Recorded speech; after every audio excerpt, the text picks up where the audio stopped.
Okay, we are back.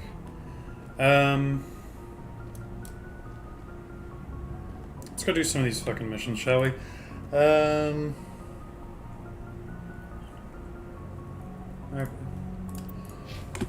Do some of these uncharted worlds. Gotta head off to the Voyager cluster.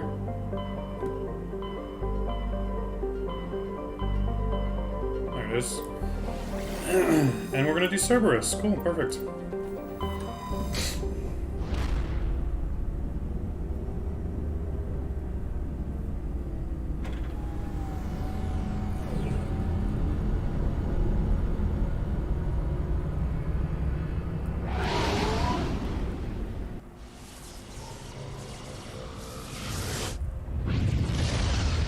That cutscene was chewing through my CPU.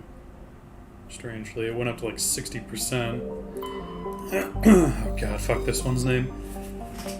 Patagiri is a thin atmosphere has a thin atmosphere composed of neon and chlorine. Its frozen surface is mainly composed of silica with deposits of copper. During the long cold night, the chlorine in the atmosphere falls to the ground in the form of frost. Deposit of thorium. Dredger is a small, barren rock world with a trace atmosphere of krypton and xenon. The surface is frigid and mainly composed of silicates with composites of magnesium, aluminum, and other light metals. Dredger has a weak magnetic field, making it unsuitable for derived discharge operations. Large deposit of beryllium. Alrumtar is a small, rocky terrestrial planet with a trace atmosphere of nitrogen and krypton. Its frigid surface is mainly composed of light metals with deposits areas of frozen ammonia. You detected a weak signal coming from the far side of the planet. Joker brought the Normandy around, and your salvage team picked up a small escape pod trapped in orbit. There was a long dead Turian inside, along with a few personal items and a Prothean data disk. Ranchado is a close orbiting hot Jupiter with traces of sulfur and hydrogen helium atmosphere. The disruptive gravity well of the gas giant prevented any planets from forming nearby.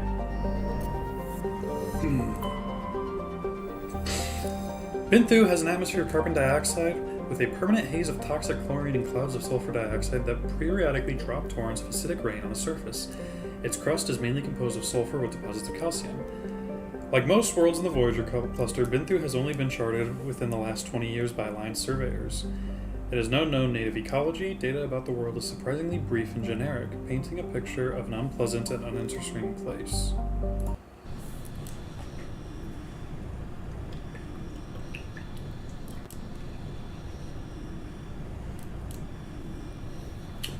Okay.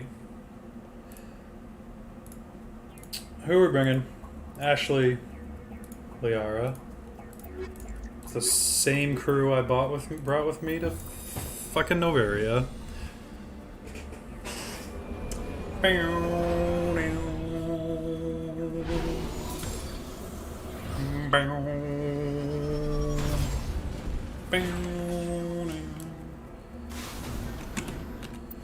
Okay.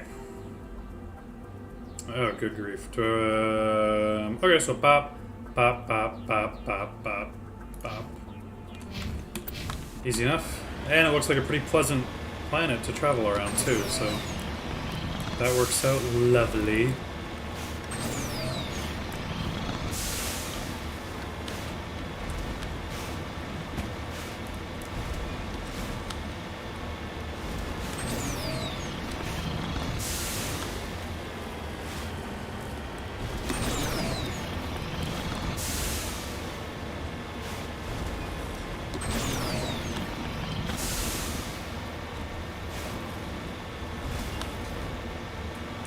Hey, here's a fun piece of trivia I just thought of. Did you know Mass Effect was originally called Sci-Fi X? Can you believe that? What a fucking terrible name. I can't imagine ever walking around saying my favorite game series is Sci-Fi X. Be like, what are you, a fucking loser? I say Mass Effect, people say, oh, well, what's that?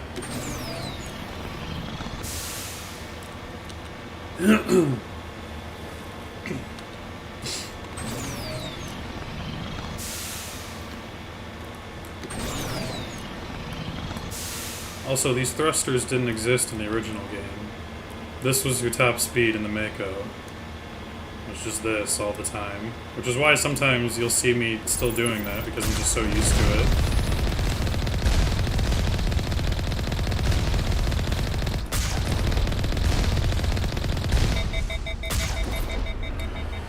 Ah!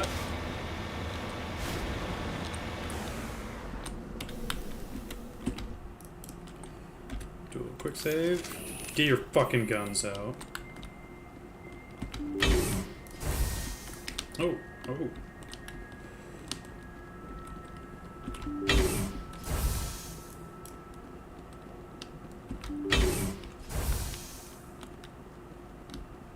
Oh, it's the little tiny green ones. Enemy contact.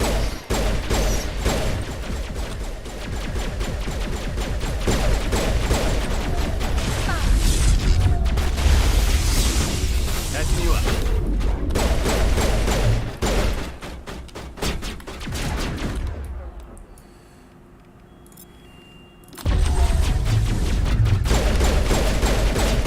God damn it.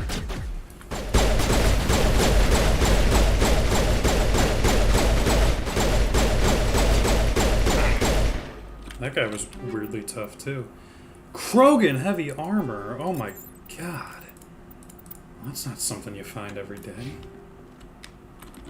All patched up. I'm gonna fucking die here. Ah!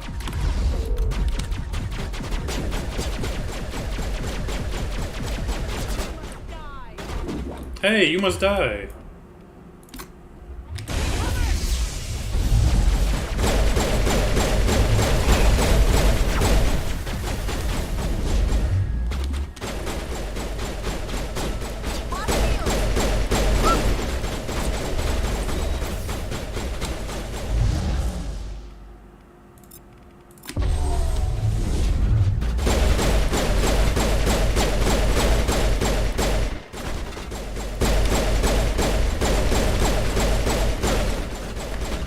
Where's that sniper? Go, fucking die, you weirdo.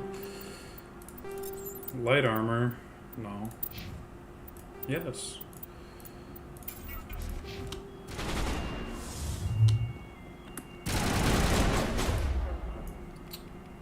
Throw him.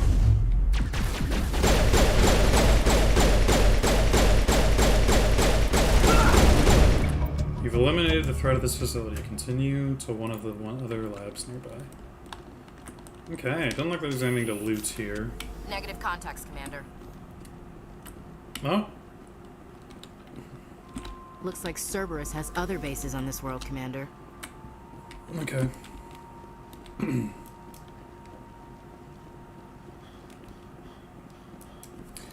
I remember this mission pretty well, but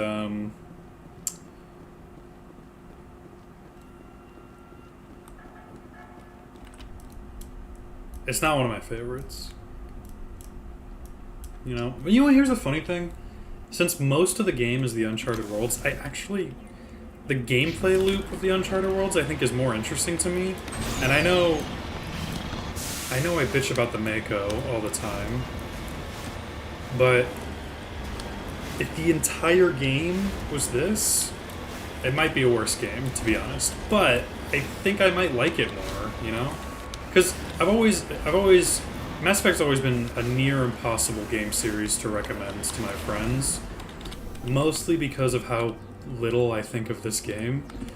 And I know I'm in the minority there. I know a lot of people, I've recommended it to people and they love Mass Effect 1, they have a great time with it. But since I don't like the game, it's very hard for me to consider the possibility that there are people out there who might like who probably do like this game. I know them. I know them personally. I've met people who say Mass Effect 1 is their I don't think anyone says it's their favorite. I think everyone's pretty unanimous in saying that Mass Effect 2 is without a doubt best in the series, and it's not particularly close. But, yeah, this game is hard to recommend. It's always been hard for me to recommend to people. Because again, it's probably because of how poorly I think of it, which I know is a minority opinion to have.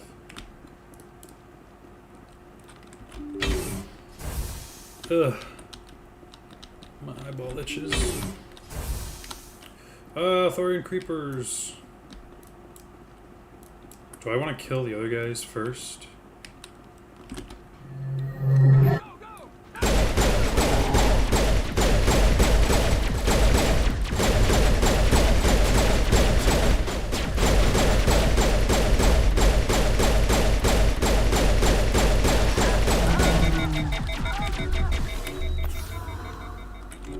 All patched up.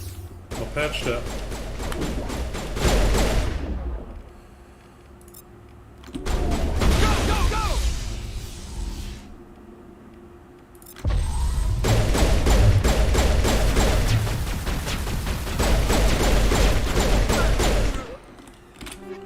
Assault rifle.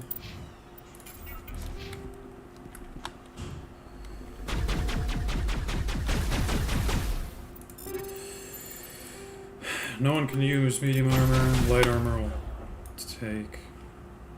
Go, go, go!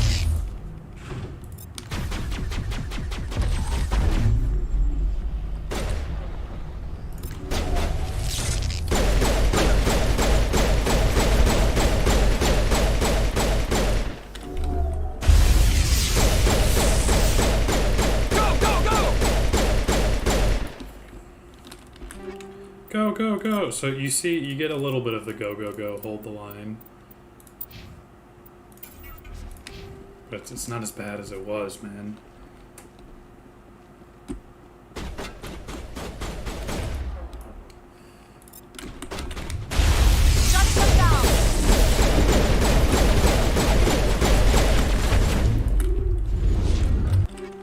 Shotgun, yeah, no thanks.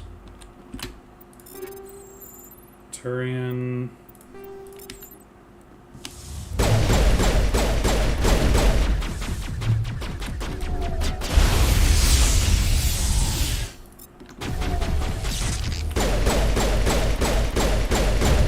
There's no sign of Kohaku among the creeper corpses. Must be at one of the other labs. I wonder what monstrosity Cerberus has been cooking up at the next base. Area secured.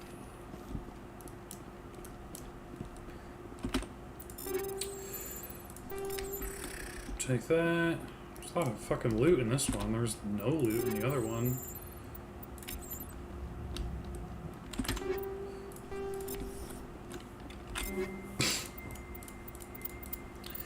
Light armor. No.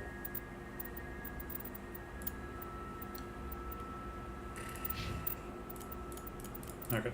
Heavy armor. Oh, it's all the same.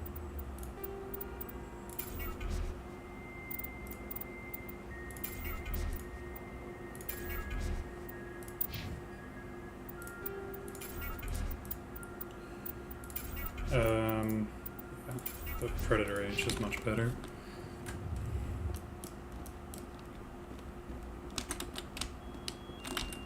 Okay.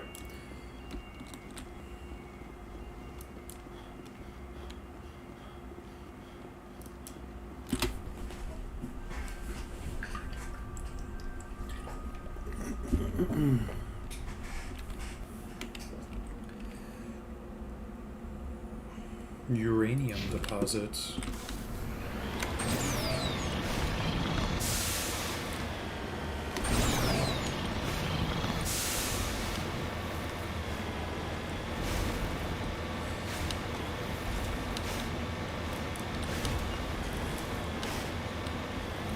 Ugh.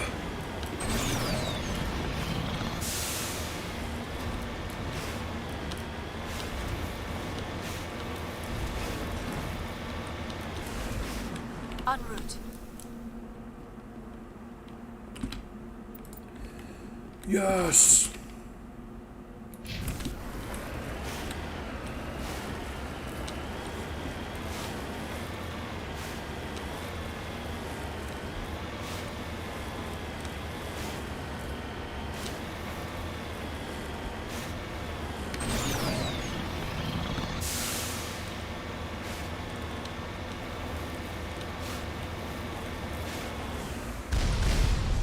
Understood.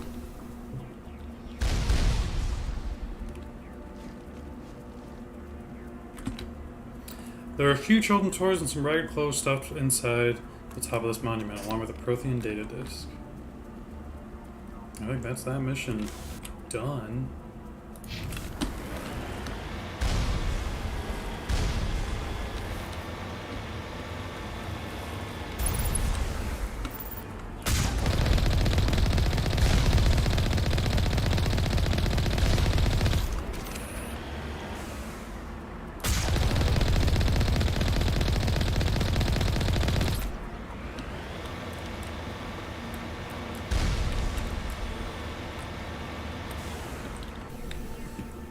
Bam, bam, bam, bam, bam, bam, bam.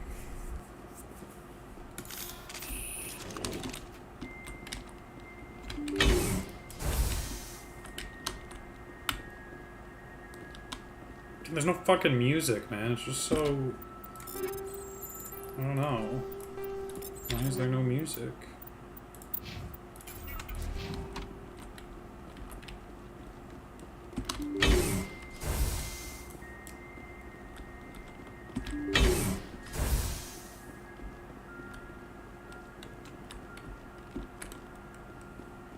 Let me try to kill these guys before I kill... Enemy sighted.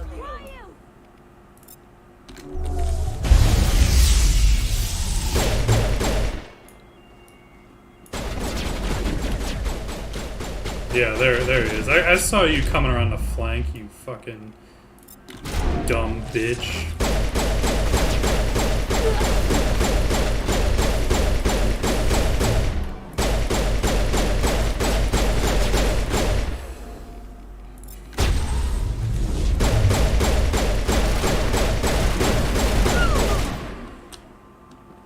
Ah! I will destroy you! Thought I meleeed her, but I guess I didn't.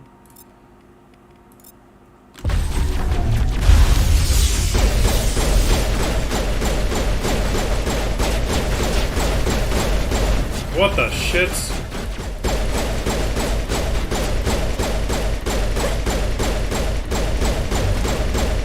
The fuck is happening over here? What is all that?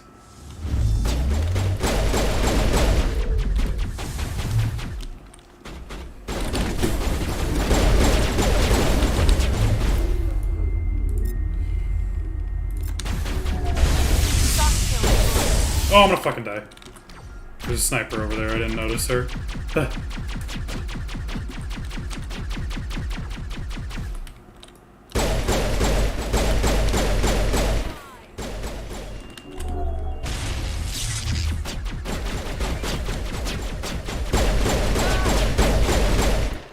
Okay. Ah! There's another one. Won't get me next time. Won't get me next time.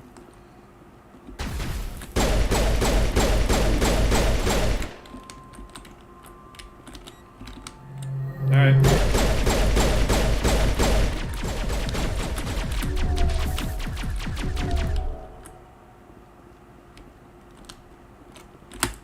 You check for a pulse but find none. Admiral Kahoku's dead. Despite the ferocity of the creatures he was sealed in with, there are no signs of trauma on the corpse. The needle marks on his arm suggest different means of execution.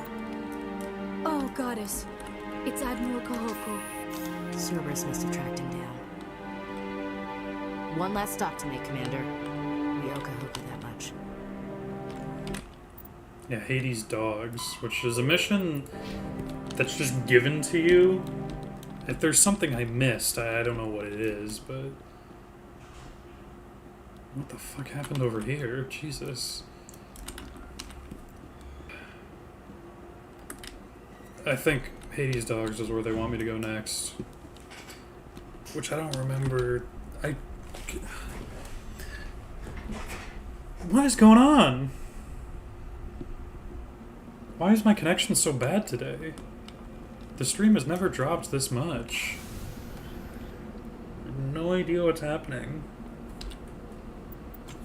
Maybe it's a computer thing. Maybe the computer's been on for too long. I don't know. But I thought by ending the stream and restarting it, those issues would not persist, but... Yeah, they want me to do Hades Dogs next.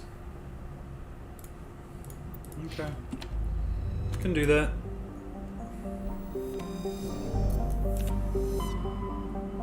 It's down here, yeah.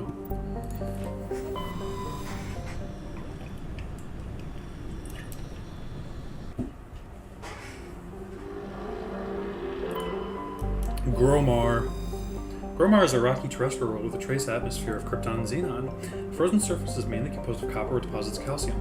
Prior to the Alliance's expansion into the Voyager cluster, Gromar hosted one half of a Turian interferometric telescope array, connected with a similar telescope in the Attican Beta cluster by an expensive chain of FTL convoys.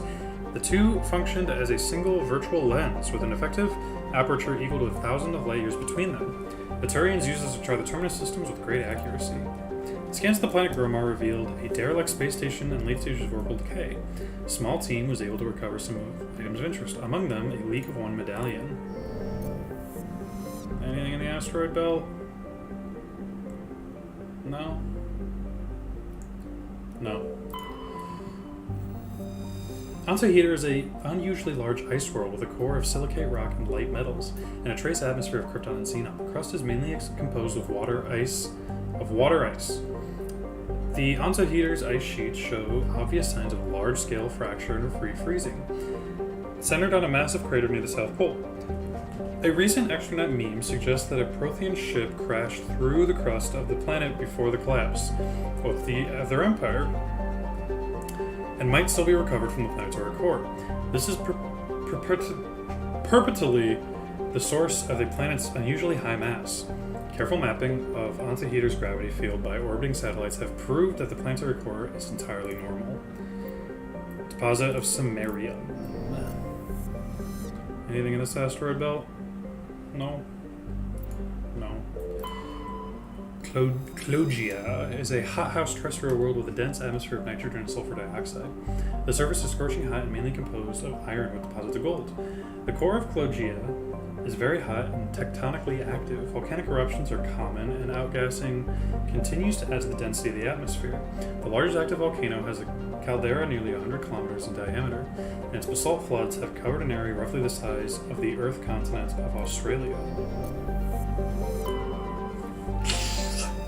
Nephron is a barren volcanic terrestrial world with an atmosphere of carbon dioxide and krypton. Its surface is mainly composed of sodium with deposits of magnesium. Aside from displays of geological beauty, including many spectacular volcanoes, this barren world is of little interest. Entries relating to Nephron in the astronomical database are sparse. Okay.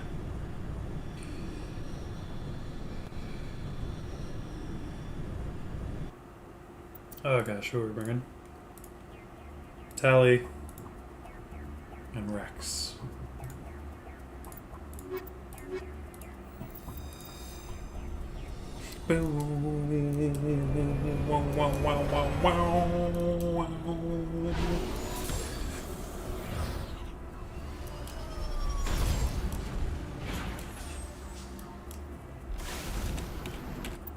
Squad, yeah, we got some level ups for Rex here. Bop. Bop, bop, bop, bop. Bop, bop, bop. Bop. Bop, bop, bop, bop, bop, bop. Bop. We got something for Rex, didn't we? Yeah.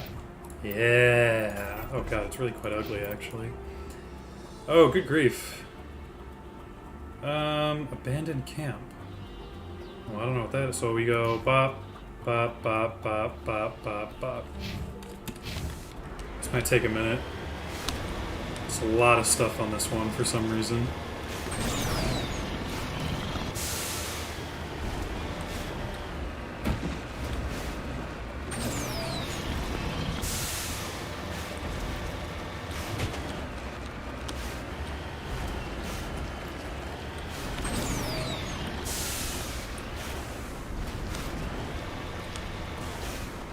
Ugh.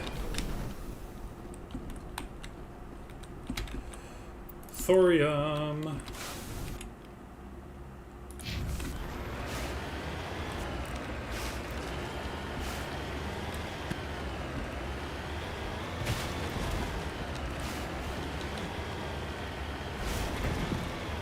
Oh god, I haven't even fucking done Bring Down the Sky yet, have I?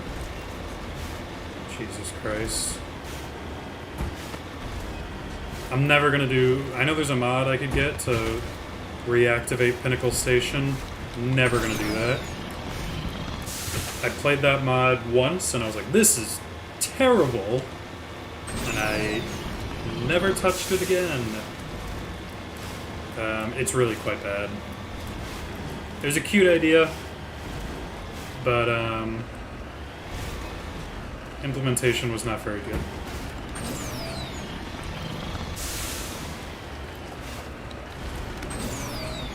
Come on, Mako, you can get up there, you piece of shit. What did I fucking say?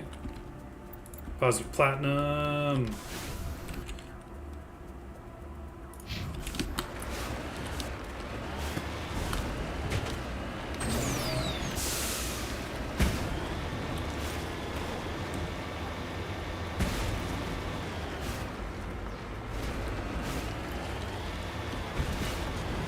Ah!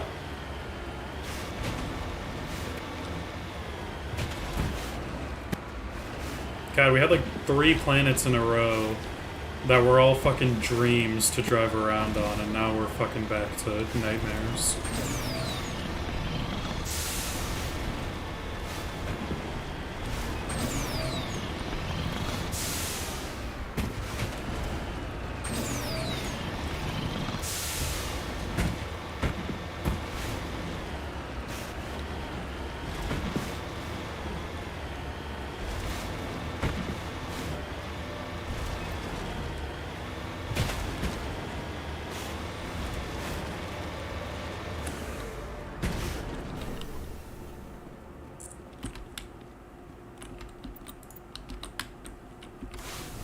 Journal. Oh wow, we just need rare earths left. Okay.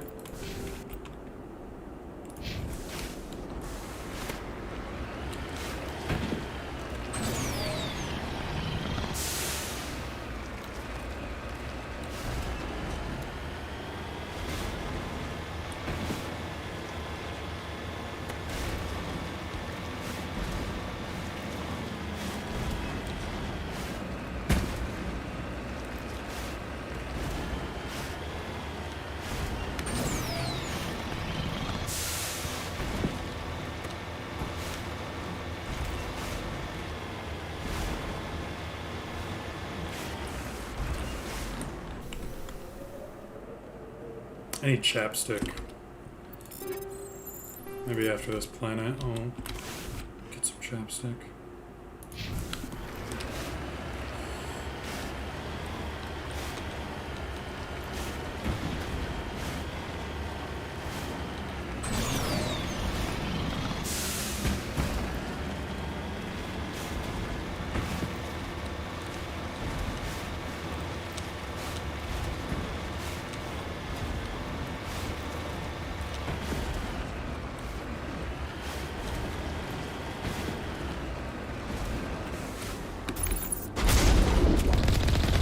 Oh geez, we fell off the mountain.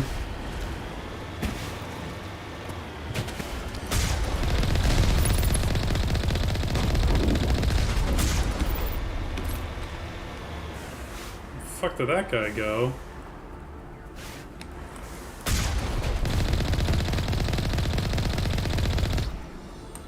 Oh, there he is.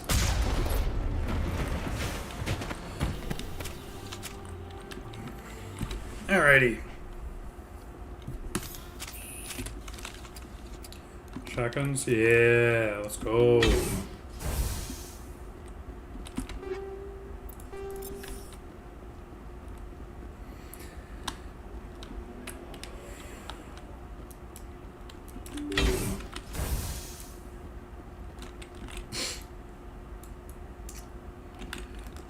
Okay. God, why are they gonna make it so cramped?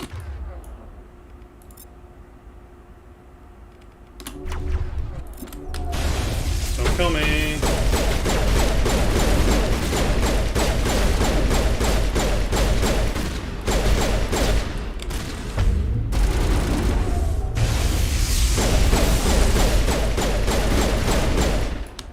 Okay. It's not so bad so far. I do think it's funny how Ton Actus and his fucking pirates are beefier opponents than Cerberus and Alliance Black Ops group.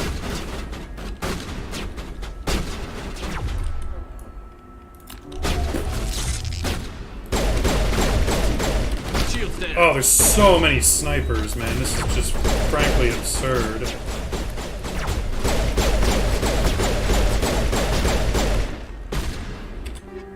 Oh my god, I got so much junk. No one's using an assault rifle. Okay. Tally, what the fuck are you doing?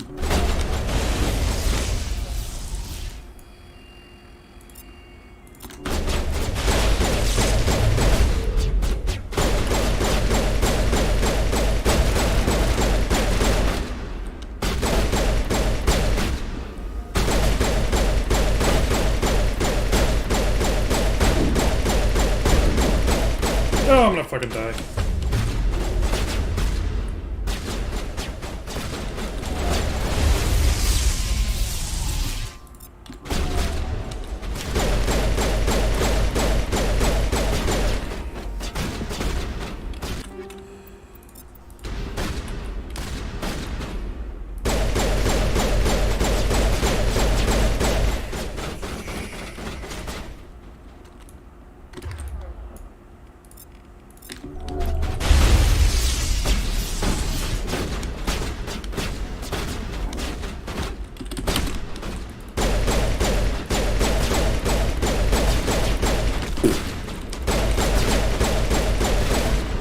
Get out of the fucking way, Tally. Jesus.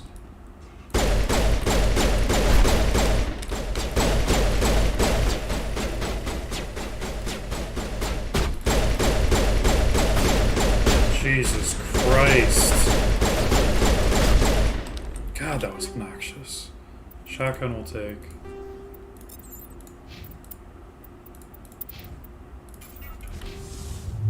Bring it on.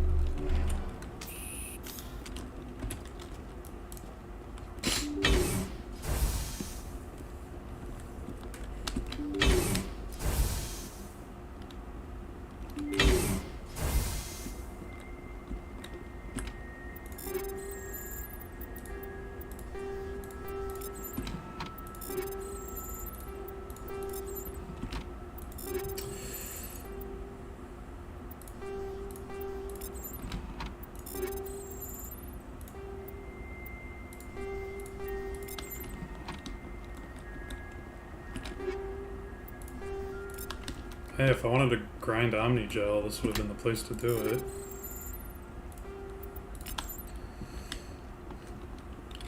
Okay, no, wrong one.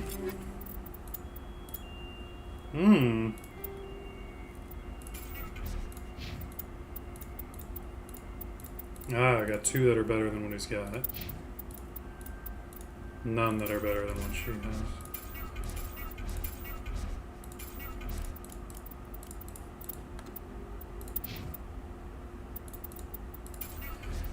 It's garbage. I have a quick save just in case I die for whatever reason. I don't want to loot all that again.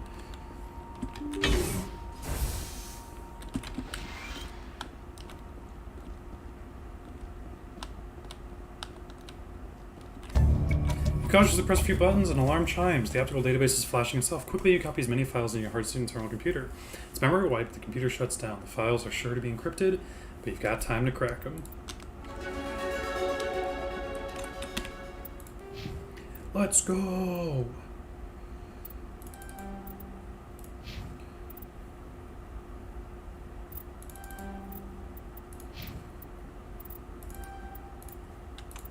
Okay. Still not done with this planet quite yet. We still got a couple more things we gotta do. Shouldn't take long though.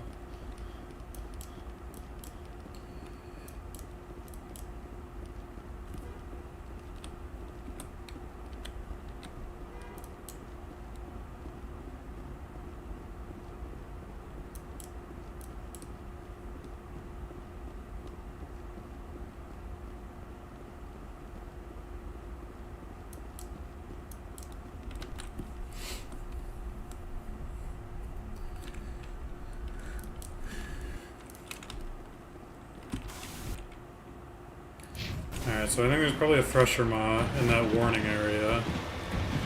Because the last 2 times I saw something with a warning, there was Thresher Maws, so...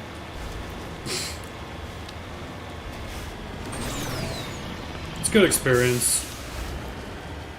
Get us closer to that level cap.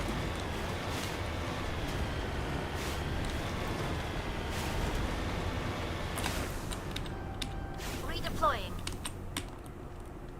Mummified Solarian. These mummified remains have an identification tag for Captain Varsinth, one of the Solarian soldiers responsible for capturing the League of One. It's unclear why he would be on this desolate world.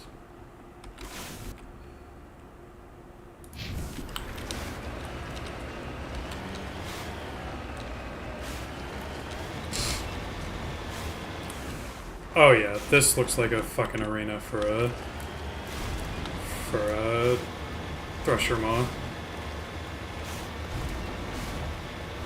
I don't think I've ever been over here before.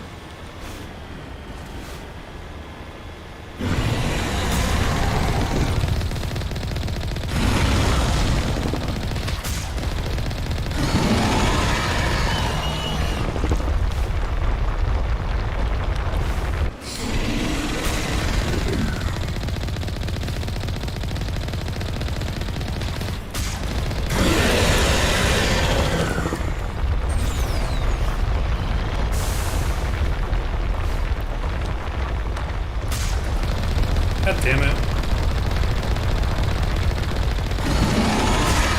God damn it. I can't fucking aim when you're shaking my screen, man. I've missed 3! I've missed all 3 of my things.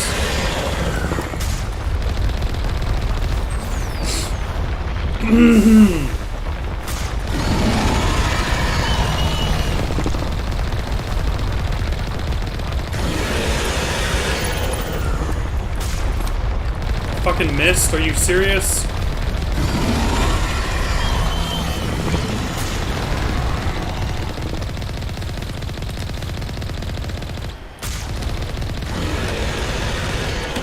I'm sorry, my throat is killing me right now.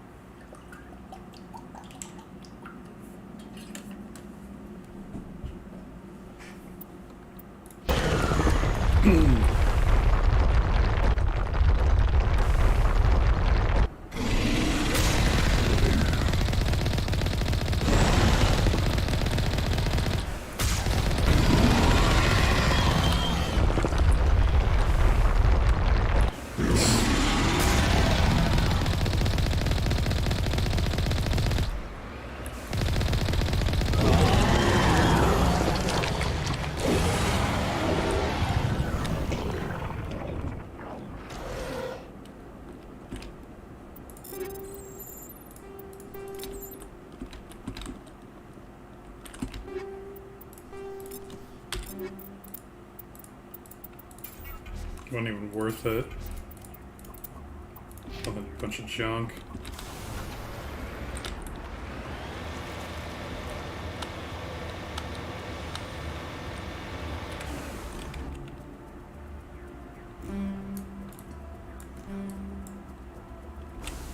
Okay.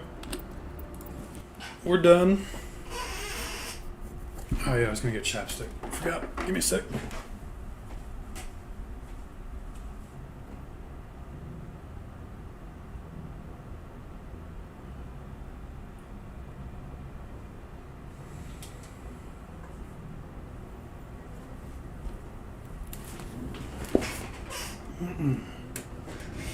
Okay. What's next? That was Hades' Dogs. Espionage probe. Okay. Transmission coming in, Commander. I think you're gonna want to hear this one. Greetings, Commander Shepard. I represent a party interested in obtaining information on Cerberus activities. Who are you and who do you represent? Who I am is inconsequential. Suffice to say, I am an agent for the Shadow Broker. You see, Admiral Kahoku contacted my employer looking for information on the location of any Cerberus facilities. We provided that information on the promise that he would turn over copies of all files gathered from the Cerberus systems to us. You must have some connection to Cerberus. How else could you tell Kahoku where to find them? Information is our business, Commander. Through our contacts, we were able to determine that the Cerberus group was active in the Voyager cluster. Unfortunately, that was all we were able to find out. That is why we are so interested in acquiring copies of the files from you. Did you have anything to do with Admiral Kahoku ending up dead? We had no reason to harm him. He was going to provide us with information about Cerberus. Information that is now in your possession. These are classified Alliance files. I'm not handing them over to you. Be reasonable, Commander. Cerberus was operating outside Alliance jurisdiction. You don't owe them any loyalty. The Alliance is just going to file this information away in some archive. But no secret stays hidden forever. Eventually, someone somewhere will deliver it into our hands. Might as well be you. Transmit the files to us and you will be well compensated. What are you going to do with this information? Information is a commodity. It can be bought, sold, or traded. Why my employer desires this information is not my concern. I am only the buyer. My loyalty is to the Alliance, not the Shadow Broker. That is unfortunate, Commander. My employer will remember this the next time you need something from us. Yeah. I don't think you ever need anything from the Shadow Broker, at least not while it's that Shadow Broker.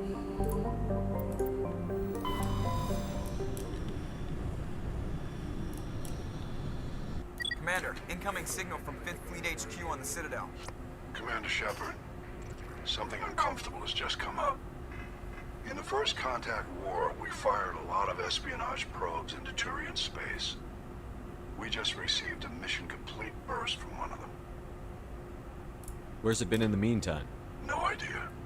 Lost in transit. These probes were built in a hurry after First Contact. What makes this uncomfortable? When these probes were launched, we didn't have any idea who we were fighting. We didn't want to risk aliens examining our technology. The probe has a demo nuke built in. A 20-kiloton tactical fusion warhead. About equal to the bomb dropped on Hiroshima back in the 20th.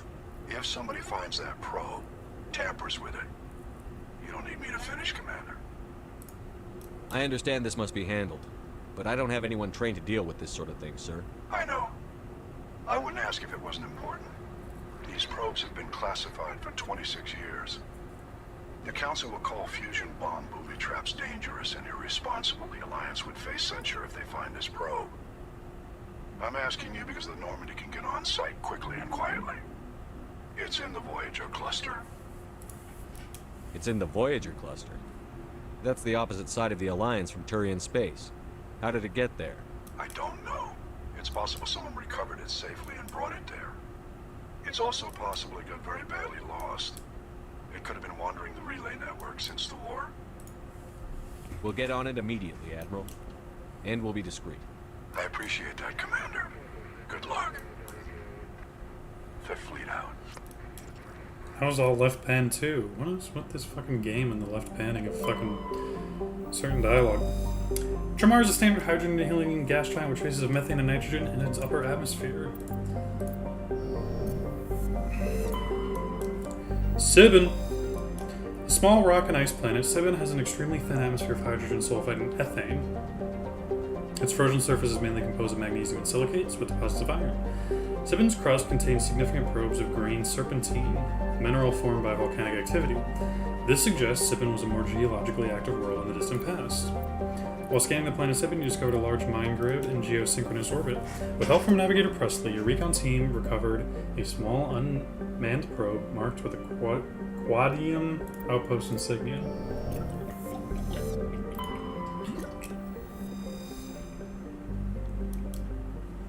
Sun Edma is the second of the Amazon system's arid superterrestrial worlds. is considerably less dense than its neighbor Dernurka and has an atmosphere of carbon dioxide and methane. Its frozen surface is mainly composed of iron-laced silicates with deposits of sulfur. Polonium.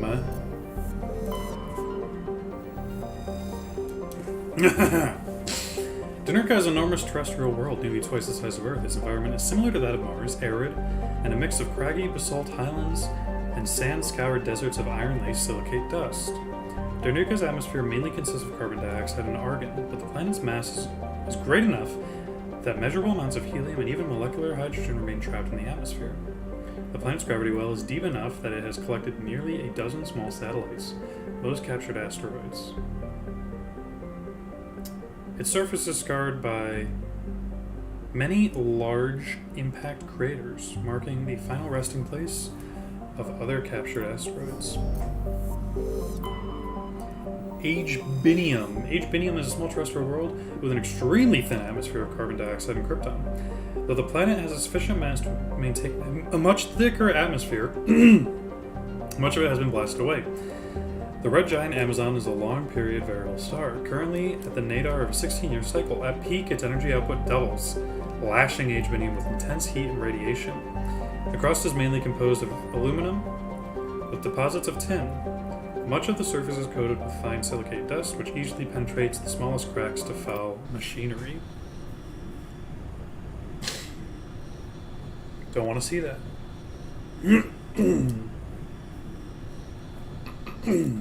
Jesus, I got something in fucking my throat. Bringing Tali, we're bringing Liara.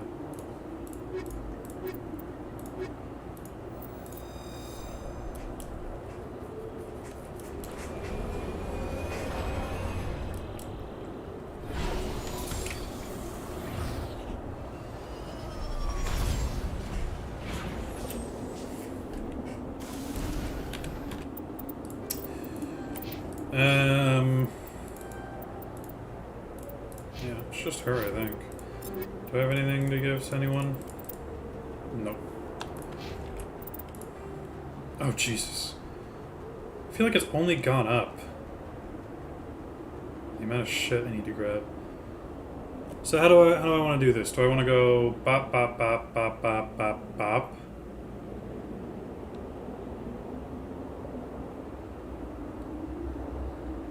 This planet is not conveniently designed.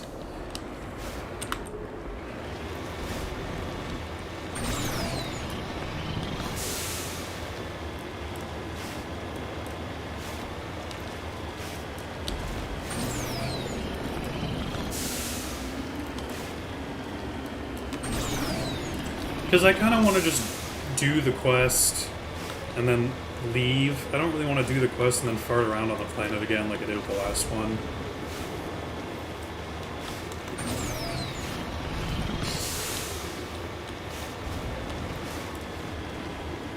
Whoa!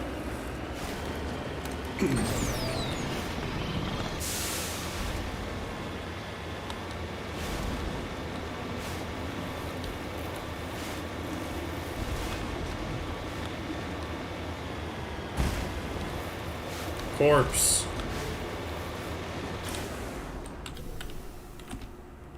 Brushing away the carbonization on the door and the contragravity speeder, you see the Nezo brand name. Judging by the charring, the wreckage has been here since the star's last variable peak. Corpse is wearing the remains of an expensive suit and what appears to be melted antique aviator goggles.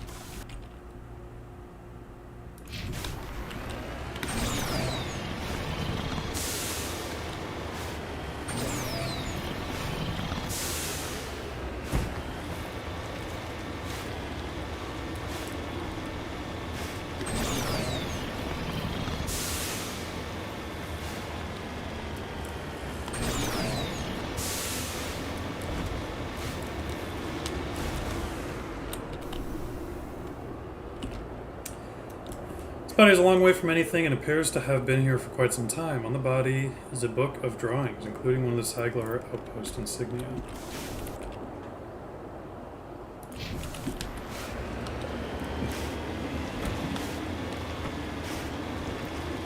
Oh, spoilers! Spoilers!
Beryllium.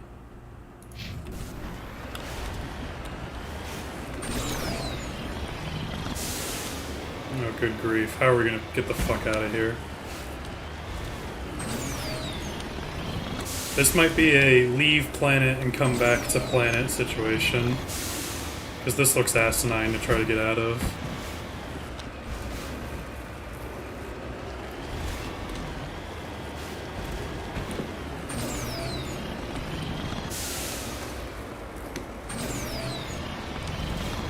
Alright, that wasn't so bad.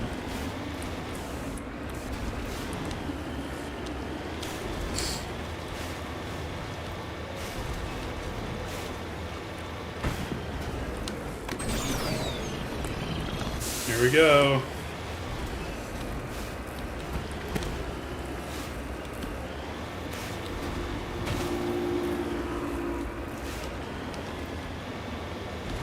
See, you see how flat this is? This should be the entire planet. I know it's not as visually interesting.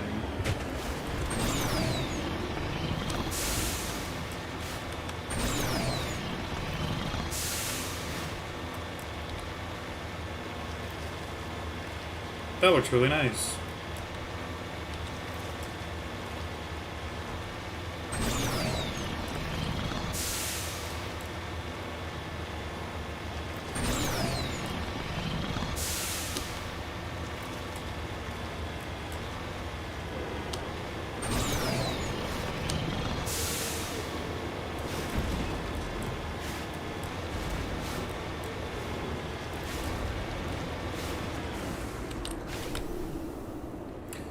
Magnesium.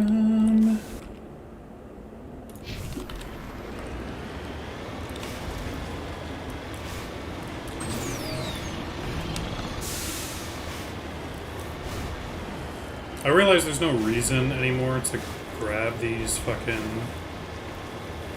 all of these deposits when all I need is the rare earth deposits, but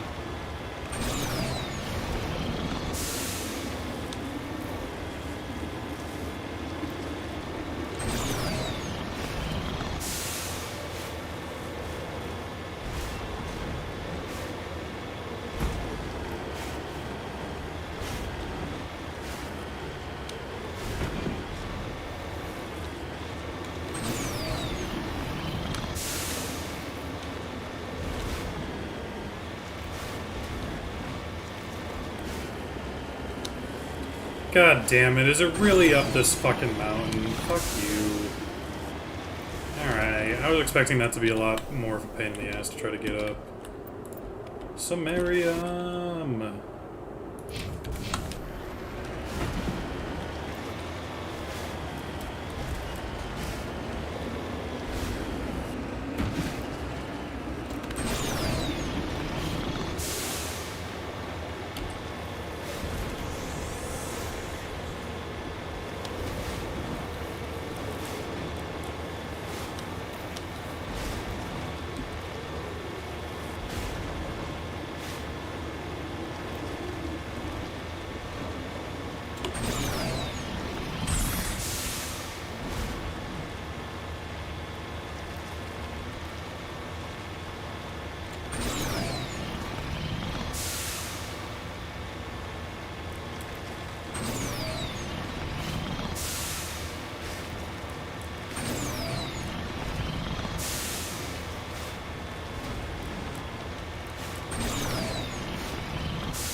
The signal is coming from a mine? A trap. It has to be. I concur. This did not crash. Someone moved it here. They may not know what they have. Let's find it before they set it off. All right, Shepard.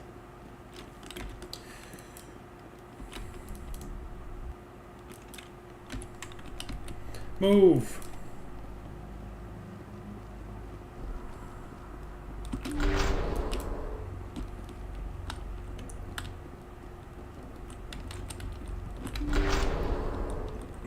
Do another quick save.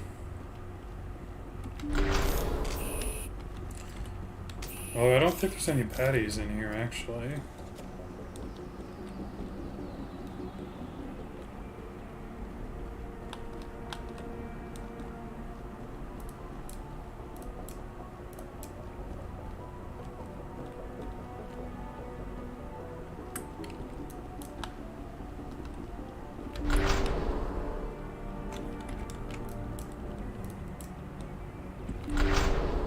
Basically, if you ever see me quick save, just assume that I normally die. Charge. Someone did that on purpose.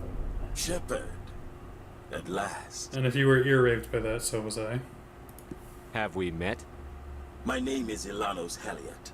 I doubt you know it. Who do you think runs the Terminus clan, Shepard, huh? Thousands of pirates, slavers, criminals of every stripe? You assume I give a damn. That's cute. The strongest leads. The one who kills the most men, seizes the most ships, pillages the most colonies. 3 years ago, I was the strongest. I used my influence to assemble a fleet. We would drive your kind out of the Verge. You organized the attack on Elysium. Too bad we kicked your ass back into Terminus, huh? I was the motivator, the instigator. The one who promised glory and riches for sacking the largest human colony in the cluster. The one blamed when it failed. Failed! I was ruined when your kind held against the Blitz. What better way to recover my reputation than by eliminating the first human Spectre? You'll see me again, Haliat. Count on it. I rather doubt that. Goodbye, Shepard. What do we do now, Shepard? We find a way out. Someone up there needs my boot up his ass. See if there's anything in here we can use. There's no time to get out! Oh wow, look at that. Normally you have to do a mini-game or you have to hack it with Omnigel, but I have the skip mini-game cutscene, or mod installed. So I just get to press spacebar.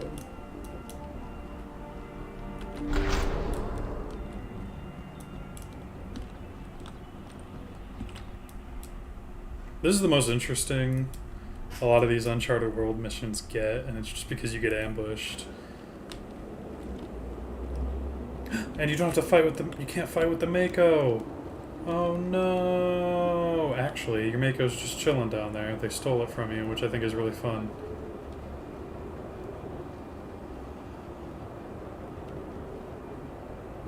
See, we got out of their aggro range, too. Check that. This is the best, because that Krogan can clearly see me coming down the hill, and he's just gonna fucking let me be. Get to the Mako! And now this fight is over.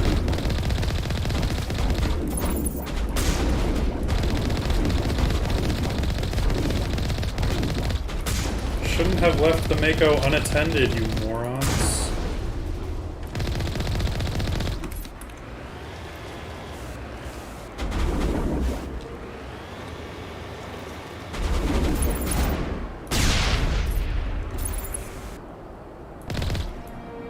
Haliat went through a lot of trouble dry here. A pity it ended like this, for him at least. Now that you're above ground, your suit radio has reestablished everything in order. Time to get the hell out of here.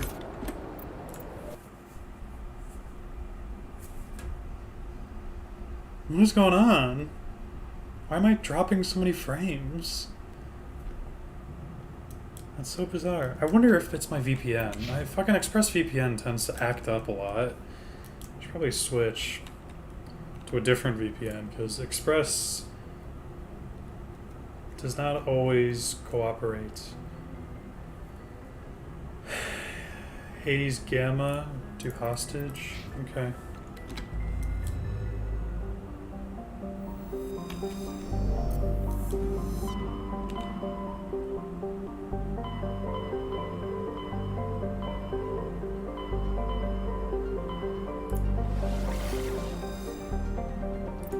Hostage they want to do first.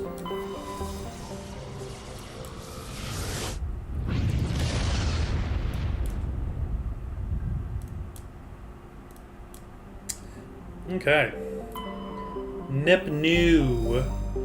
With a rare combination of features, Nepnu is of particular interest to the scientific community. Neptune is a small terrestrial planet with a thin atmosphere of carbon dioxide and krypton. As with all the worlds of Farinata, the surface is scorching hot. The crust mainly consists of silicates laced with iron.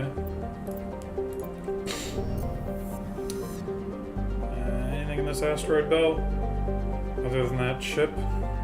No. Juntama is a small, broiling terrestrial world. Its thin atmosphere of carbon dioxide and ethane is being steadily blown off by the powerful solar wind from the star Farinata. The surface is scorching hot and mainly composed of sulfur with deposits of copper. Its density is low enough to leave the world tidally locked to Farinata. The Alliance Defense Data Network notes that several ships have been stopped cruising near Juntama, with transponders turned off while an Alliance patrol attempted pursuit of one, the unidentified vessel, rabbited to FTL. Its trail was lost when it obscured its light trace in the confusion of signals among the Ansi Ishtar shipping lane. Scans of Juntama revealed a derelict freighter in the mid-stage of orbital decay. Your salvage team boarded the vessel and determined it had been attacked by raiders. There was little of value still on board, but the team did find a Prothean data disk. Anything in this asteroid belt? Oh! A rocky asteroid. A large asteroid has several smaller bodies orbiting it. Magnesium. Tunshagan is a hydrogen helium gas giant with traces of chlorine and nitrogen in its atmosphere. It has an unusually small number of moons for a gas giant, a mere 7. This is no doubt due to the star Farinata capturing the majority of the mass during the nebular collapse that created the system. Alright. The Ontario is a Kowloon-class modular conveyor of human design configured for mixed freight and passenger hauling. It is making a hard burn for the cover of an asteroid cluster. Private owner, Citadel Station.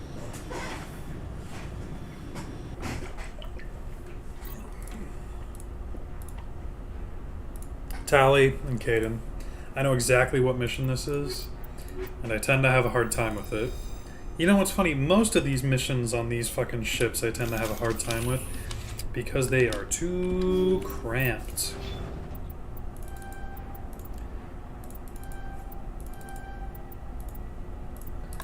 They're just too cramped.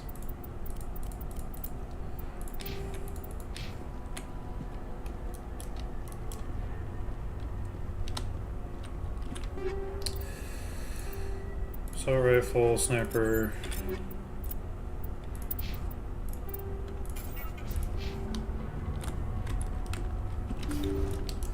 But I know exactly which one this is, and again, it tends to give me trouble. Anytime you see this, just a wall when you come through the door, you know you're gonna have a fucking rough go. Intruders! Kill the hostage! Oh, I shouldn't have done that, should I? We gotta get in there before they execute the chairman.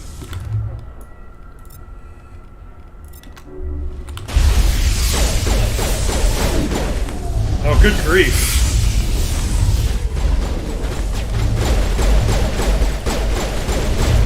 What the hell is going on?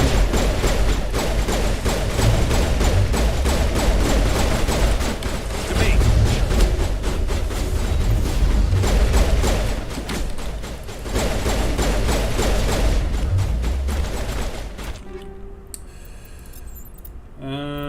No, but yeah, Caden will like that. Thought that one had my name on it. They said the exact same thing when they got up.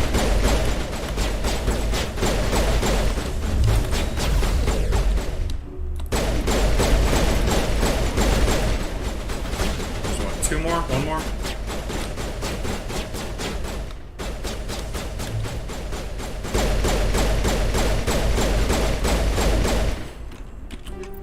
Shotgun, we'll keep that for Tali. Oh, it's so much nicer.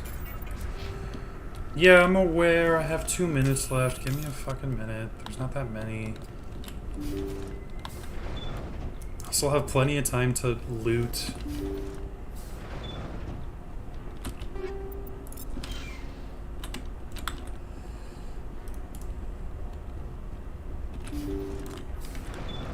Quick save just in case somehow I miss this time frame I have.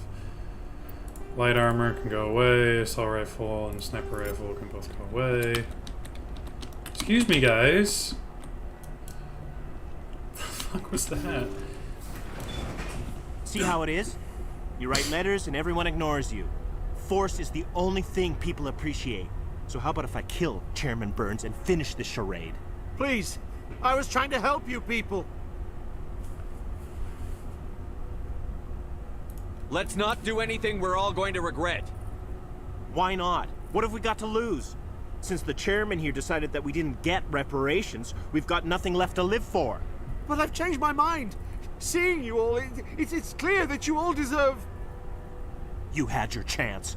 Some L2s are nearly crippled from side effects of the implants, but you voted against reparations. If you die fighting, you'll get a lot of biotics killed as well. What do you mean? You've just made all L2 biotics look like terrorists. Think of what will happen to them. But people need to hear about what the government has done and what it has failed to do. People have heard. You've already accomplished that.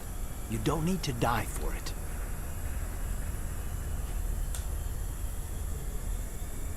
You're right. I don't want to die. Maybe something will happen this time. We surrender. Thank you, Commander. I thought I was dead when they took me. I'll see to it that the reparations discussion is reopened. I didn't know they were so desperate. Then you weren't doing your job. The 5th Fleet cruiser will pick you and the prisoners up.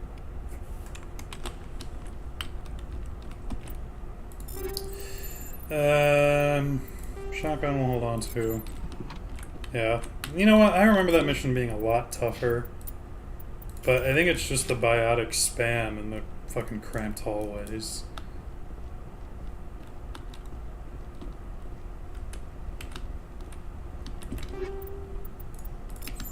Should be some decent loot over here. I'm assuming, other than just that one crate.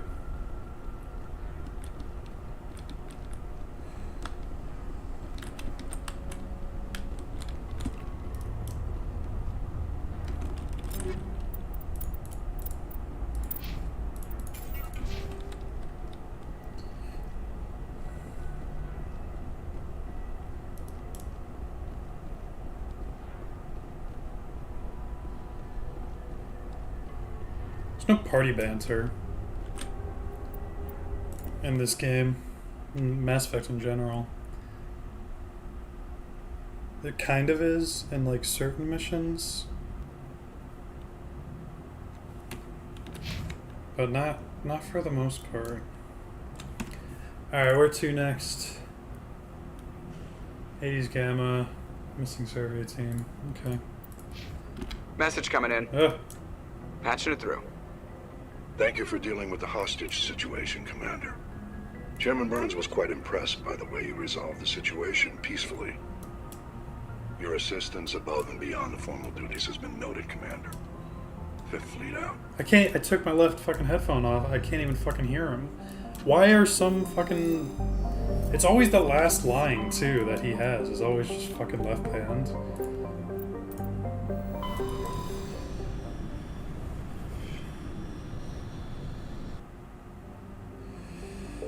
Okay. Undor is a moderately sized ice world with an extremely thin atmosphere composed of krypton and xenon. Its frozen surface is unusually smooth, suggesting widespread repaving by cryovolcanic process through no such activity is currently present. Ploba is the second and by far the largest of Anateus' 2 gas giants. Active scans by survey ships have returned tantalizing indications of massive, solid structures deep within the atmosphere, too regular in pattern to be something natural. Some believe Ploba is a Jupiter brain, a planet-sized supercomputer. Adherents of this theory have fruitlessly beamed signals toward the sunken megastructures, hoping to get the machine's attention. Others believe that an ancient spacefaring race disposed of their weapons of war by dumping them into the planet. The last attempt to reach and salvage Ploba's deep anomalies went tragically wrong and ended with a crew of 12 being trapped and crushed in the giant's lower atmosphere. Discovered a strange object orbiting Ploba. Chief Engineer Adams and Tali tried unsuccessfully to determine its origin.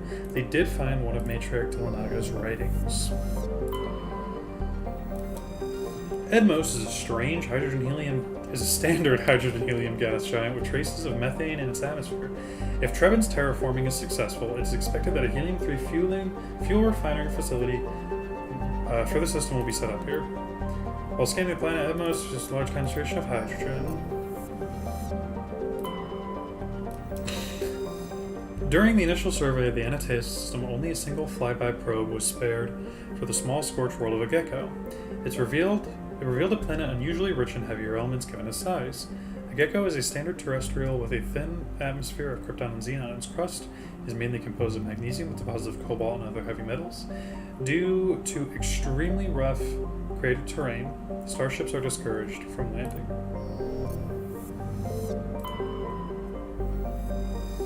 Vamal is an enormous terrestrial world of mixed rock and ice with an atmosphere of methane and ethane. Its frozen surface is mainly composed of calcium with deposits of iron. Because of noxious surface gases, explorers are warned to use extreme caution. Deposit of uranium. Trebin is a modest terrestrial world with an atmosphere composed of nitrogen and argon. Its surface is mainly composed of nickel with deposits of silver. Trebin's environment is relatively mild, but the scarcity of water or similar enabling substances has prevented the development of any biosphere. Exogeny Corp recently performed a test impact of a single water-ice comet into the surface, the first step in a long-term plan to thicken the atmosphere and introduce water to the environment. A survey team is on the surface, monitoring the geological and meteorological effects of the test impact. Most of the water released is in the form of atmospheric vapor, but thick cloud banks have formed. There is every indication that this arid world will soon see its first rain. The survey team's progress has been hampered by frequent mechanical or computer failures in their GPS satellites. Okay.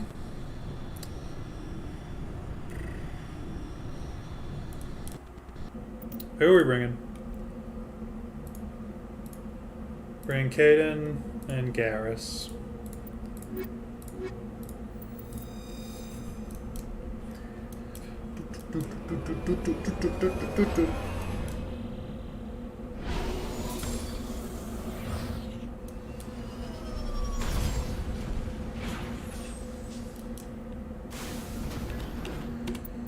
Squad, Garrus.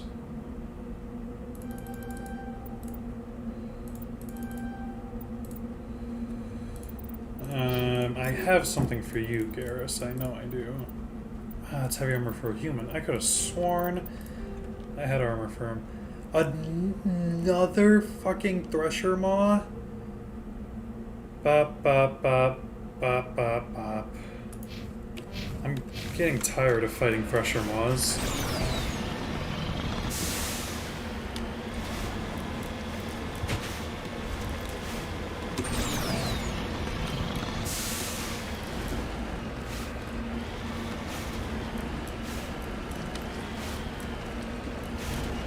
I feel like I've already fought like 3 in the past hour. It's probably not true.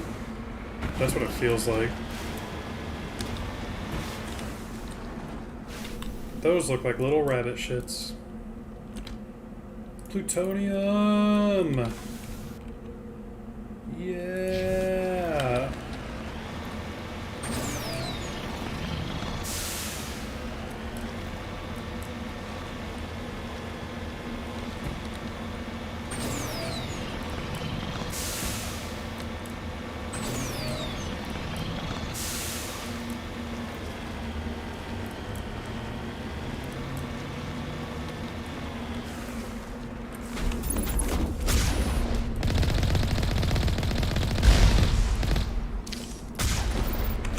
I've never seen enemies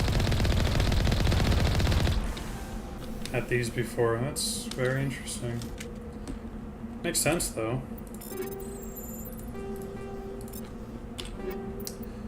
Medium armor, no one uses medium armor. Pistol I'll take. No. No. Bop.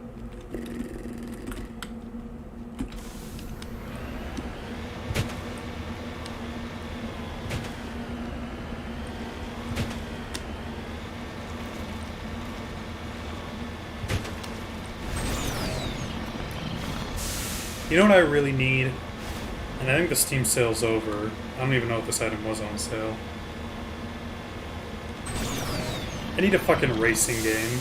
I think that's what I need. After I finish this playthrough, this replay through of the Mass Effect trilogy, which will probably take me like until like the end of the semester, probably, with how infrequently I get to play games these days. Device is transmitting typing signals into juicing or disorders. This disrupts the survey team's GPS satellite, causing them to crash nearby. It's those fucking scavengers, man. That's what was going on. Those scavengers are shooting down GPSs so they can swoop in and take the materials, what have you. That's fun. That's nice environmental storytelling. How delightful.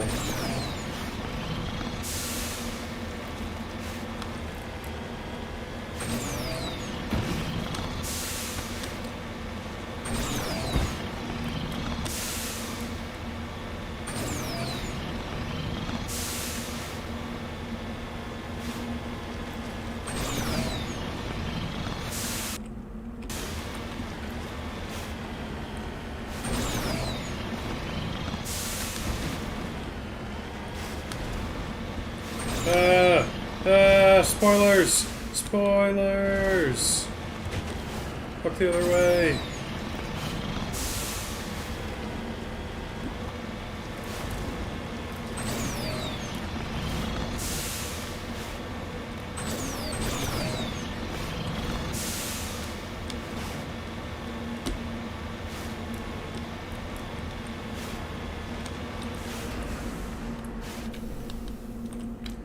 Uranium.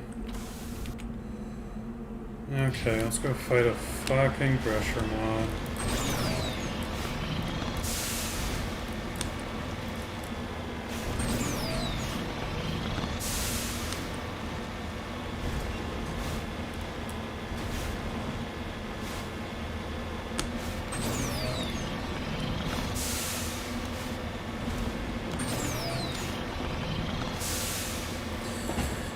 Do a quick save just in case I fucking die. Alright, come on out.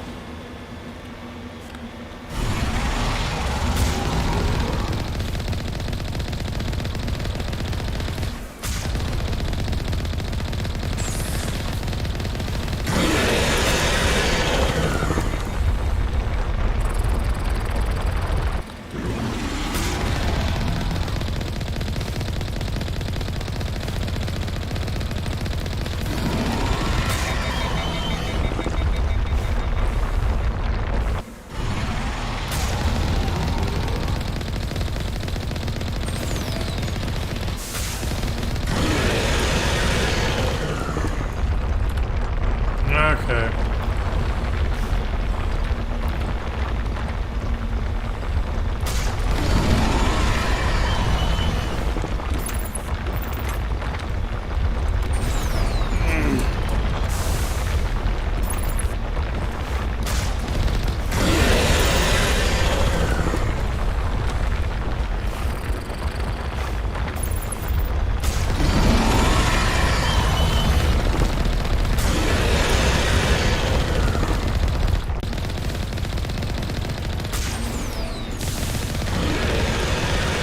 How did that hit me? What the fuck?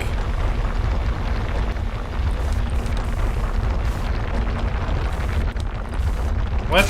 What? What? You can't just decide that you're gonna do that instead. That's not the rotation. That's not how that works. Oh, come on.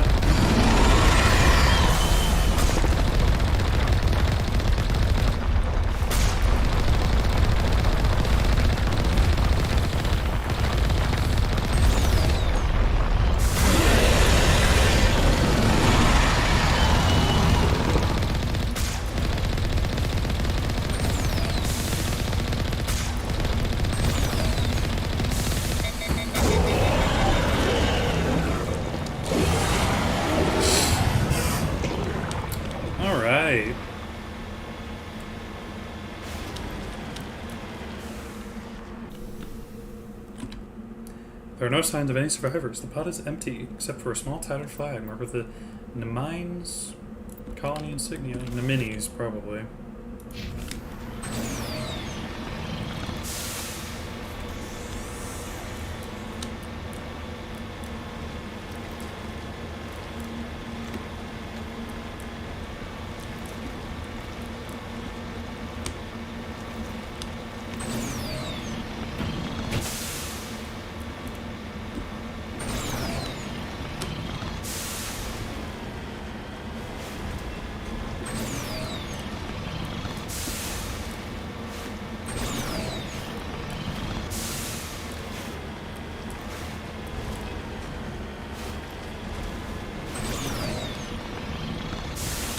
See, what's interesting is this is usually a mission I'll end up doing first.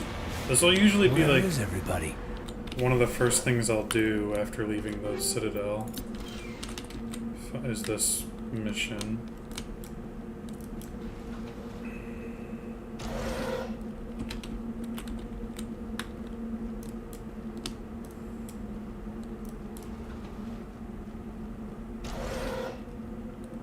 According to these data logs, the survey team unearthed some kind of alien technology.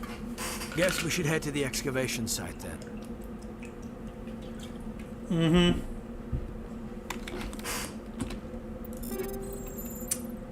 No one's using any of these in this particular combination.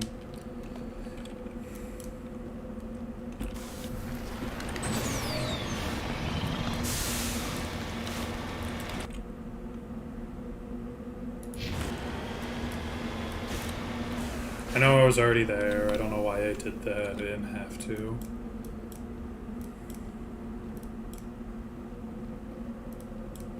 I dropped more frames again when I wasn't looking. What the hell is going on?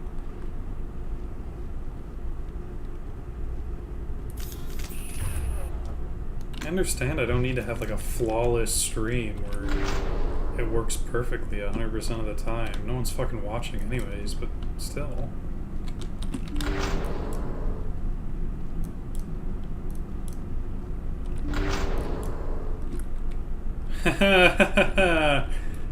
Don't want to see that.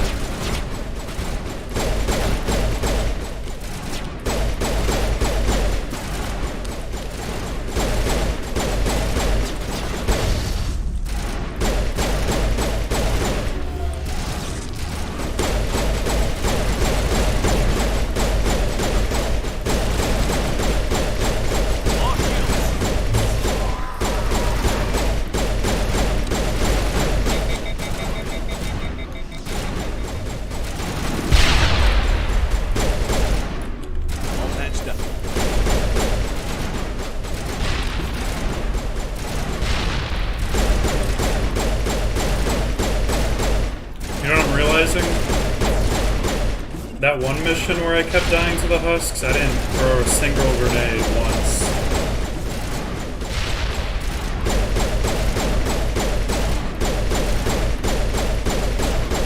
I've seen this before.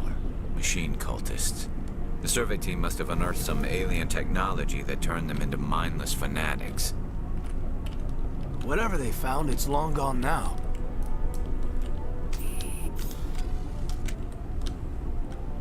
It's actually right here, Caden. It's right there. Do you see it? Is that it? Is that the whole mission?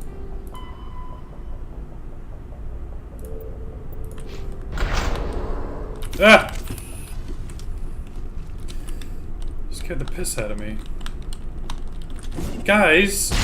There's bad guys right there. Why are you looking at me?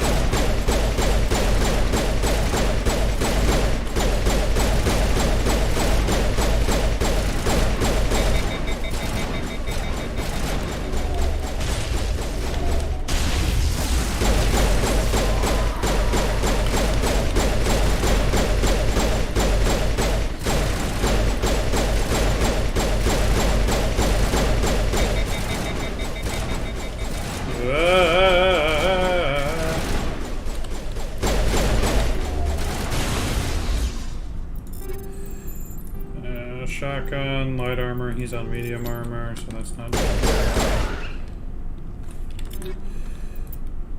I already have that pistol. Caden doesn't.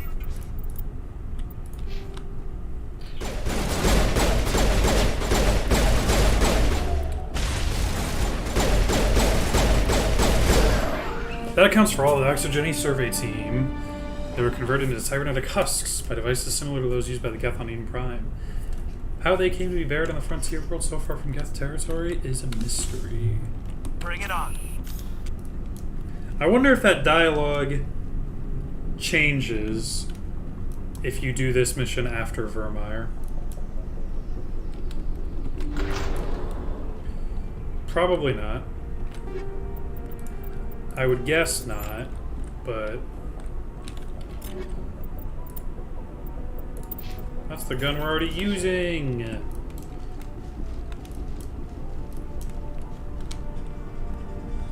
See, look how open that space was, and look how much easier that fight with probably the same amount of husks was. It's almost like if you give me room to breathe.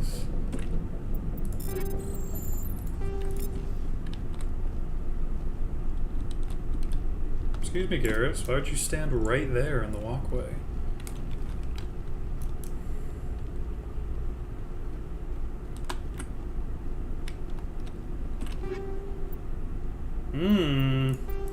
Heavy armor for Krogan. Rexy.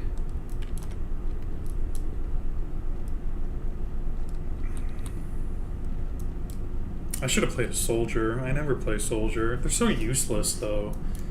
In this game, they become more useful later on, but in this game, there's no value in playing a soldier. Sorry, I've offended all the one soldier main out there. Everyone knows Vanguard's the fucking most broken class in the game. Just play Vanguard, Lamau. Not in this game. Vanguard's actually, to me, feels a little weak in this game. Mass Effect 3, Vanguard breaks the fucking game. The game becomes impossibly easy on any difficulty. Mass Effect 3 is already a pretty easy game to begin with. But, now they want me to do Hostile Takeover. Okay.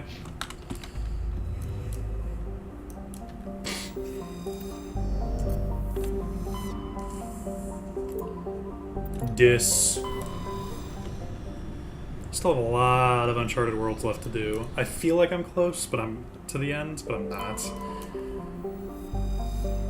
Rayshaw is a standard hydrogen-helium gas giant with traces of sodium and ammonia in its atmosphere. During the brief gold rush to Clensal, a few companies established an infrastructure for helium-3 skimming and deuterium mining on Rayshaw's icy moons. When Clensal proved to be less wealthy than expected, the facilities were stripped for parts and abandoned. Revealed an old unarmed shuttle, your salvage team found Turian goods on board, all marked with a Trident colony insignia. Anything in this asteroid belt? Metal-rich asteroid. Lithium. Gremar is an ice-tea terrestrial with a thin atmosphere of carbon dioxide and krypton. Its surface is mainly composed of frozen ammonia with deposits of tin and other light metals. When exposed to sunlight, Gremar's ammonia can melt, forming equatorial seas of the toxic chemical.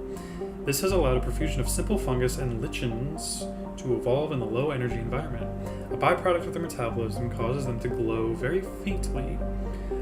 While the light of an individual is insignificant, large patches seem to reinforce the light of one another and are visible from space. I can see it! Jartar. Jartar is a terrestrial world with a trace atmosphere of krypton and xenon. The surface is hot and mainly composed of unremarkable silicates. Occasional deposits of aluminum, magnesium, and other light metals can be found. This pops up in later games too. Jartar is noted for the discovery of the Leviathan of Dis, the apparent corpse of a genetically engineered living starship.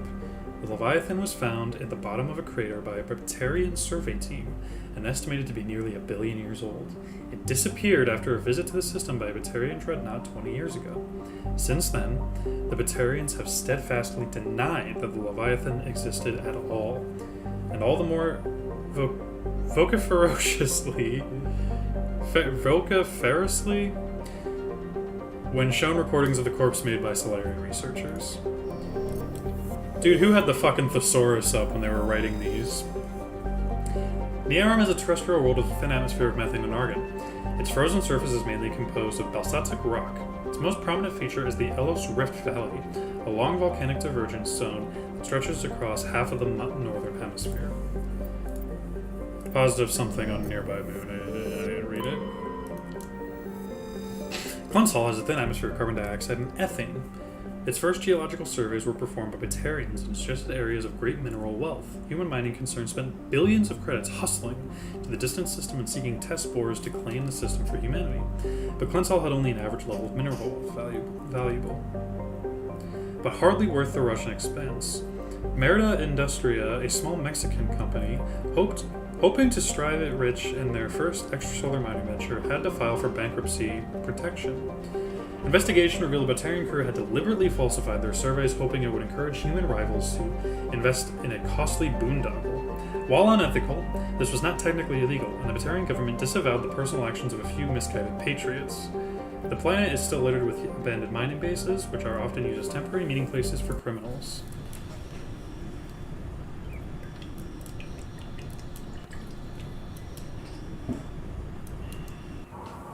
Oh gosh, I always forget. We're bringing Cade in, and Garrus again. Look at that.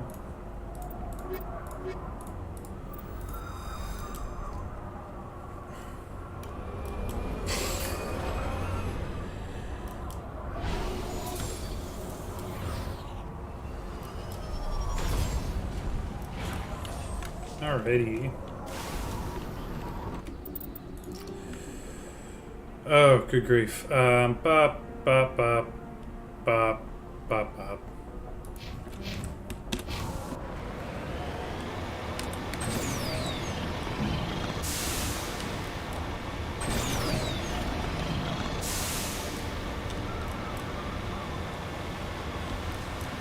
I'm not gonna play for too much longer here.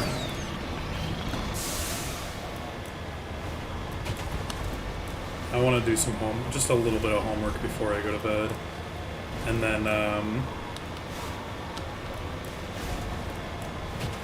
yeah, because I'm not super busy tomorrow. Fridays are pretty relaxed days for me, but I'd like to get a little bit of homework done before I go to bed, and then, yeah.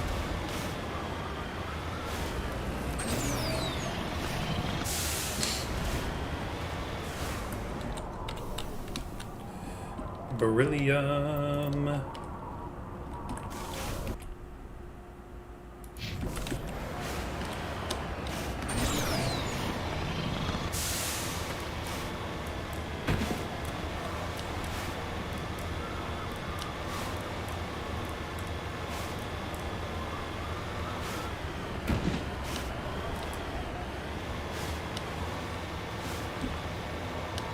But yeah, and me playing a video game all day like this is pretty unusual. I usually can't play a game in one sitting for longer than like 2 hours before I kind of have to call it and move on. Which is why short games don't really cooperate with me too much.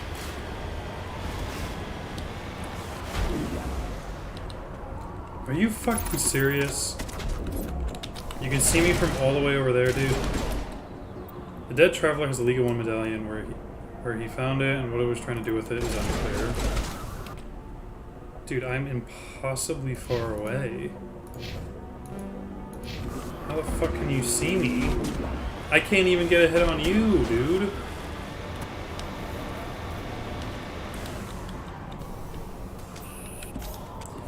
There's old footprints leading away from the escape pod, but no sign of any survivors. I assume it was that guy up there. I already marked this. Cool. You know, this is my favorite planet so far, because it's easy to traverse, and everything seems to be localized to, like, this one area. I love it. Why aren't they all designed like this?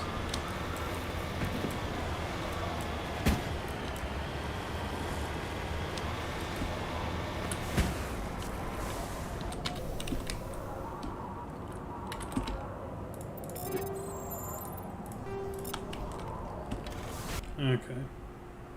Well, let's mark it for that platinum deposit. Whether or not I can get it I guess we'll see. Where's the sun? Oh, it's over there.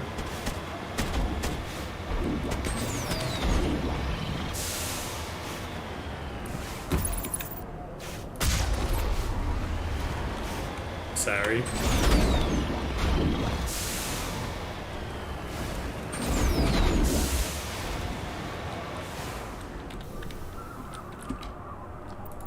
Positive platinum. Yeah. Yeah.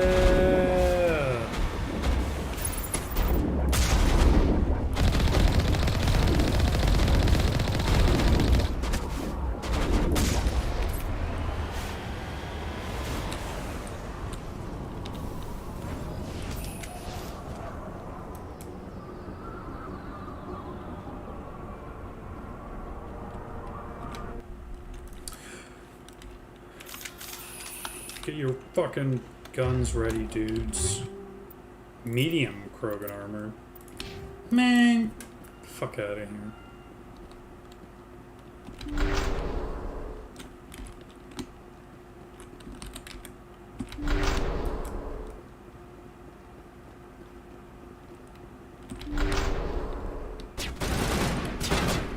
Okay.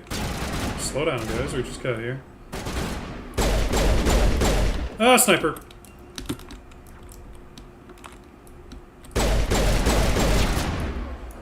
Neural shock! Neural shock! Caden! Fucking... the fucking thingy!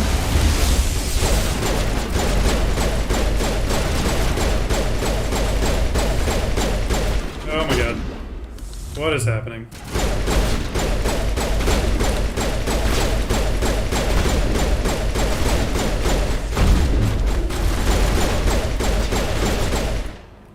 I like how he reacts like I shot him in the shoulder, but I definitely did not.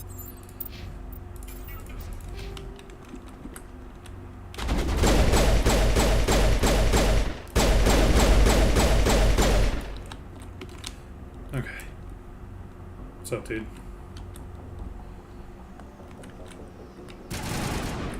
Ah! Cyber!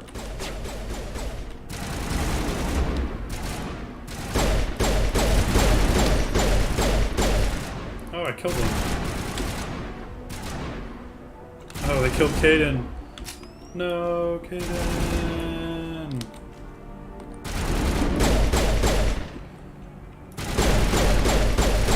I like how I just wasted that marksman.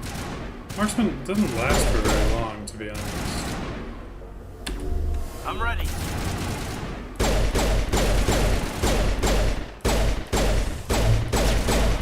The fuck were you aiming at? What was up there?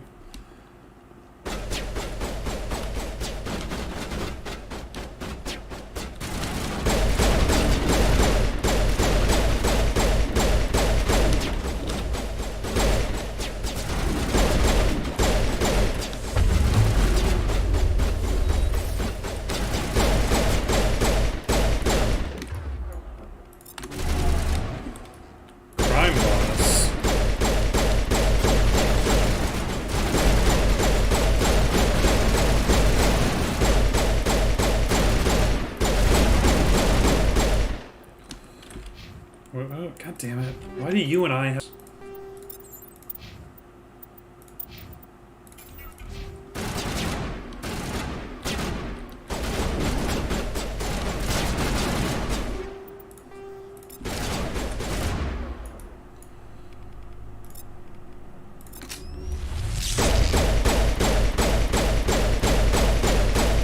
God damn it. I can't hit them while they're down in these mines, man.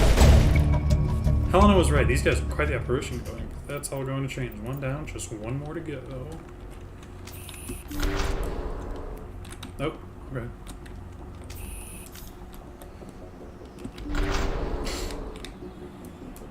Like, why even have that door be a door that I can open if it just leads to nothing?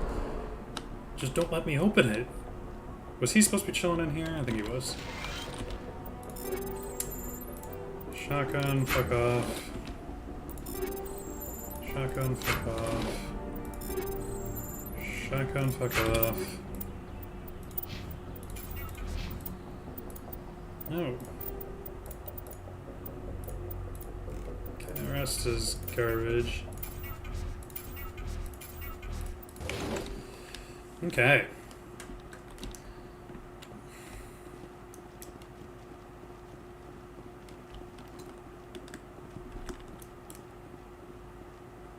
That's one part of hostile takeover.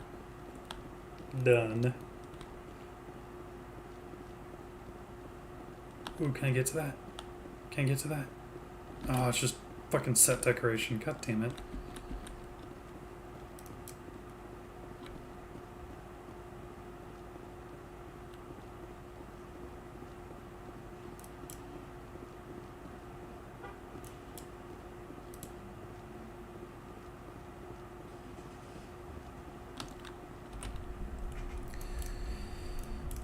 Oh, I drop more frames again. When I look away and I look back and the number of drop frames just keeps going up. What the fuck is happening, man? When is it happening? Why is it happening? It's gotta be during fights.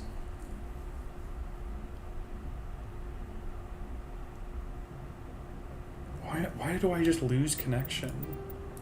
So dumb. Alright, next hostile takeover. They want me to go to Gemini Sigma.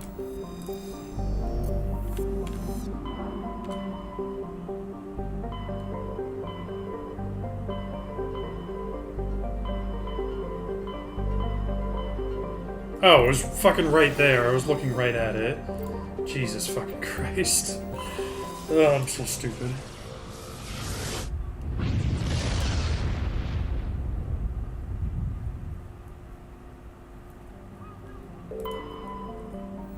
What we got? Patatanlis is a large rock world with an unusually thin atmosphere of hydrogen and carbon monoxide. The frigid world's crust contains extensive deposits of uranium and occasional loads of naturally occurring plutonium. With a total mass more than 4 times that of Earth, Patatanlis should have a significantly thicker atmosphere. This unusual feature has flagged it as worthy of scientific investigation, but the need for extensive amounts of radiation shielding has deterred interest. Deposit of beryllium.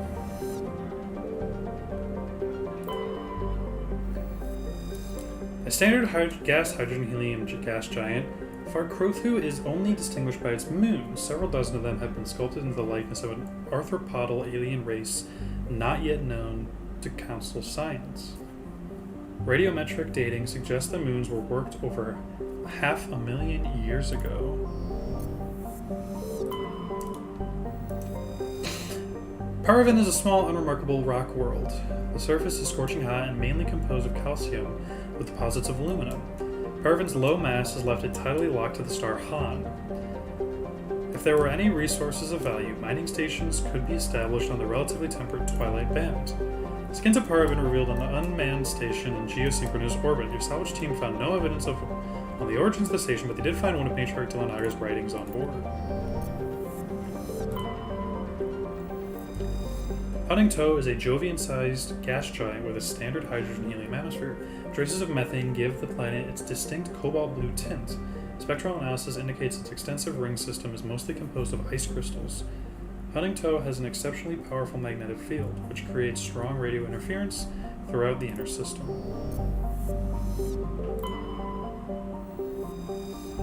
Warning, level 2 cold hazard. Mevagon is a small rock and ice planet with a thin atmosphere of ammonia and methane.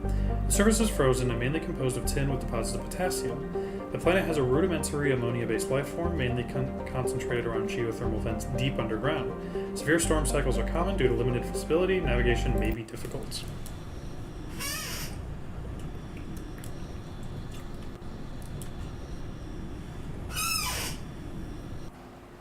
Alrighty. Who are we bringing? Tali and Ashley. You got it.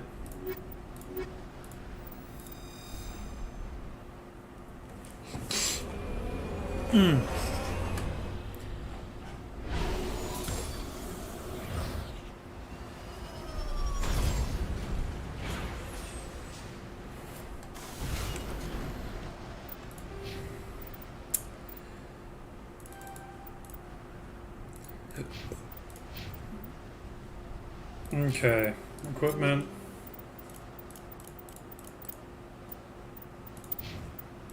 Oh, she's already fucking wearing it. God damn it. If I knew that. Alright, unfortunately, it's looking like I have to go bop, bop, bop, bop, bop, bop. Just because, again, these planets aren't super intuitively designed. Again, sometimes it just feels like the fucking collectibles were just placed at random. Oh, just fucking here. We'll just put it here. Why not?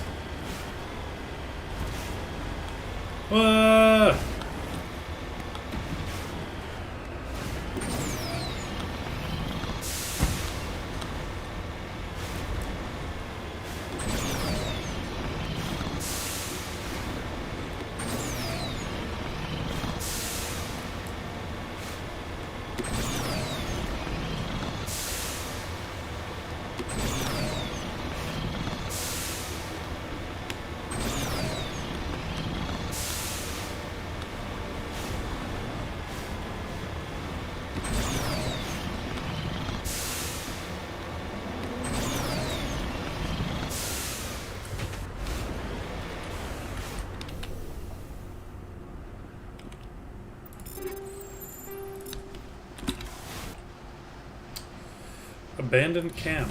Seems to be a lot of those.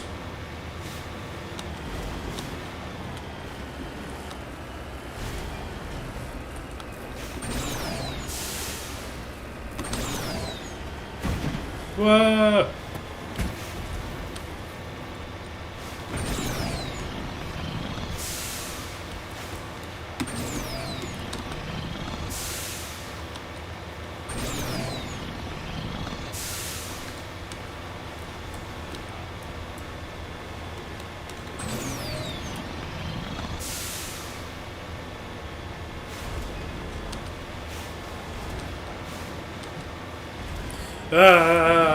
Wake up, Dom.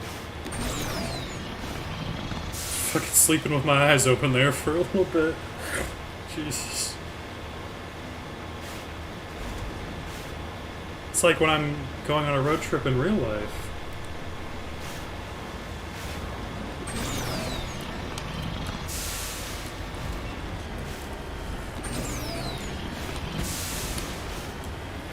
So a year ago, I went on a trip to Dallas. Fun trip. And I drove, which wasn't the issue. The issue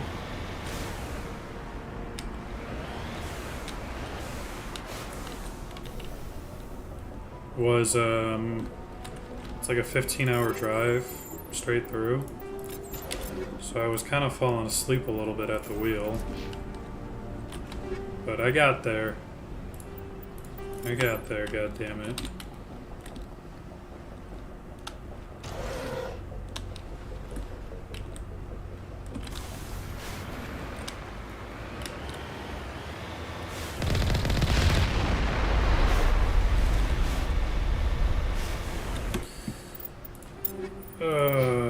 Any of these are interesting? No.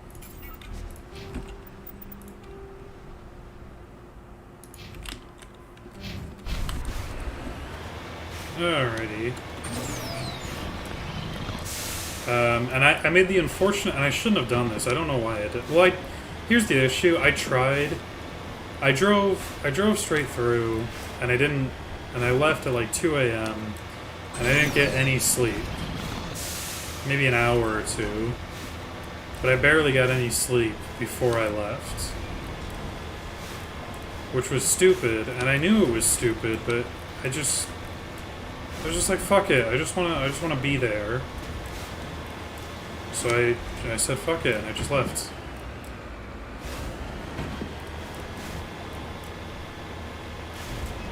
And you know what? I'll say this. It was a good drive, you know? There's plenty to see. You know? And since it was from Phoenix to Dallas, I got to see the terrain change and like the temperature change. And it was funny because it was in the summer. It was like early summer. But like my car would just like there was a point where it must have been gradual, but I didn't really notice it. There was a point where all of a sudden my car was just very cold. And I was like, what the fuck? And I couldn't figure out why. Because it had only been like four hours or so into the drive. No, it was, you know, 4 hours after I crossed out of like New Mexico. And I was like, oh, it's just because it's just colder here.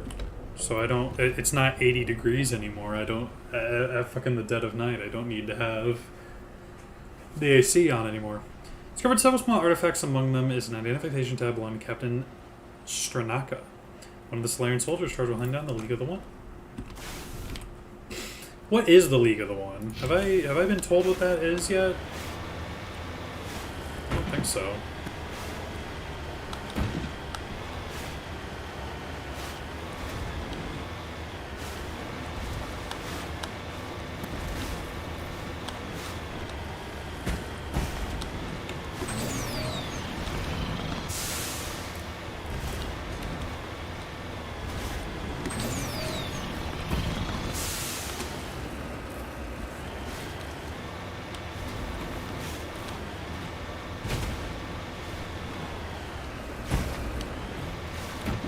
God damn it. Fucking turn, you stupid piece of shit.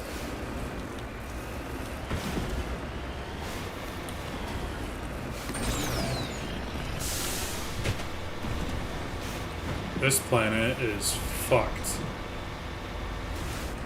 Alright, come on.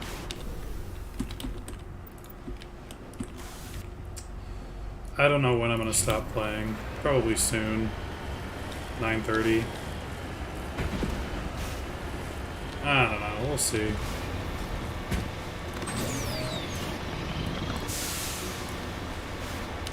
After this planet, let me look ahead at the next missions that the guide wants me to do. And then I'll decide how much longer I want to play. Because I know I'm not going to Vermeer for a while. Because again, I still have quite a number of Uncharted Worlds to do.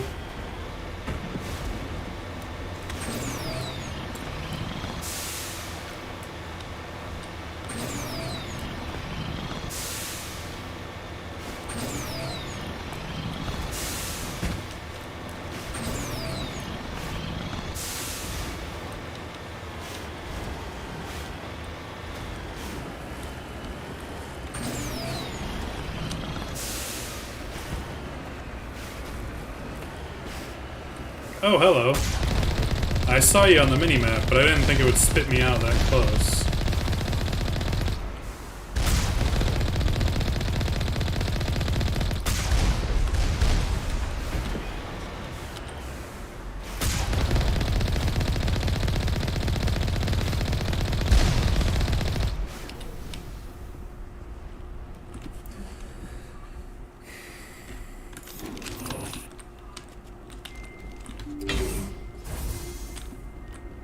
It's always these underground ones that just have the ambience.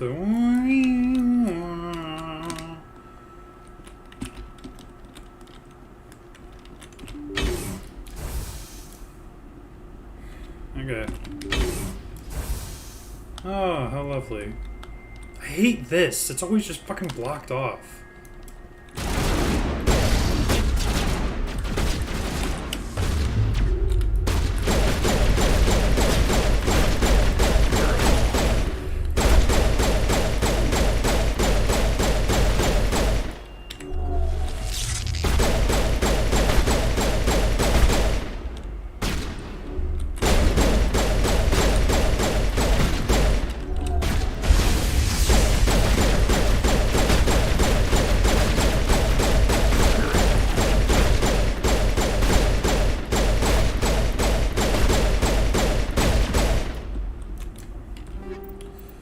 Ooh.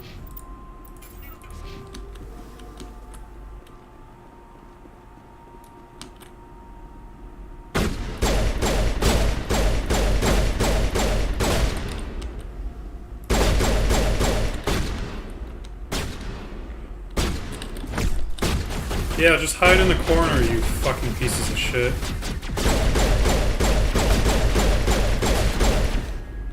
Thank God my melee hit him into that crack. It's like the best way to deal with these fucking...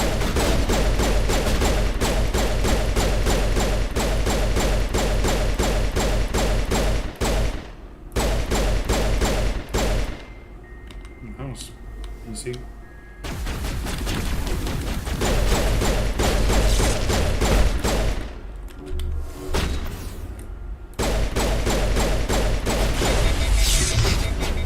He really hit me with a fucking sabotage. What a dick.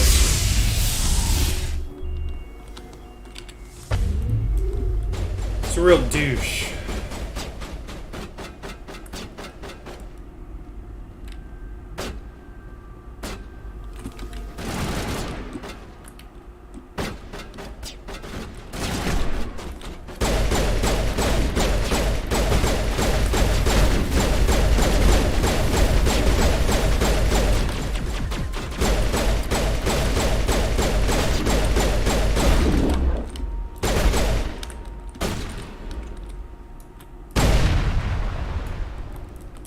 Smoke.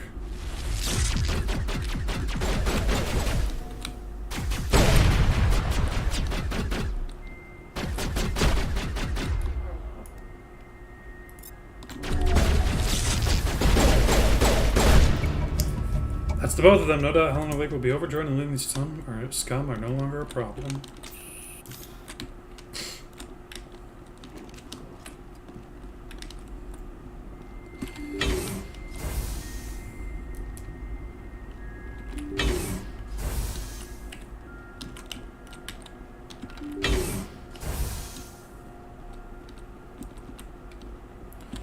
Biotic amps. There's no one here who uses biotics. That's junk.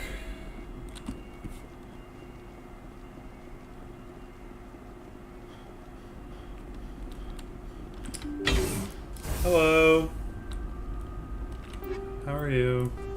There's a 5-second delay, so I do apologize if you didn't see, or I didn't see your thing.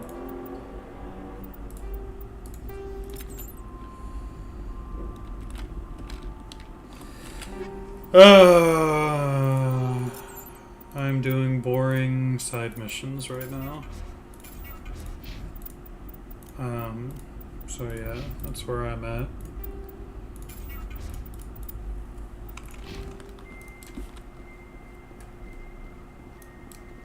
I'm also probably gonna stop playing here about 30 minutes, 40 minutes or so, we'll see.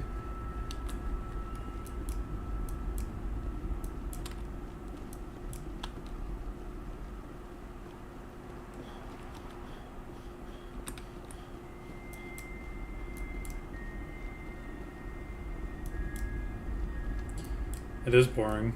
There's no music, too. So, I mean, there's ambience, but there's no music. So.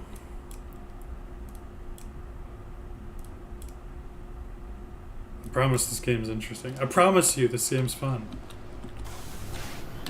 It's one of my favorite games, I swear. It's definitely not a boring slog to sit through. That I only really play out of obligation. I promise I like this game. What's next? Okay, so they want me to finish Hostile Takeover, they want me to do Asari Diplomacy, Major Kyle, and then there's like a pause in the guide, so yeah, I guess I'll do that. I'm gonna do 3 more missions. It'll probably take me an hour or so to do.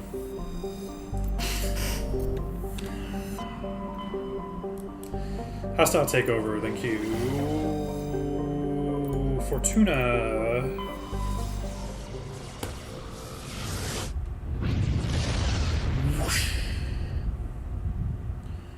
Well, you have fun with your jerk box.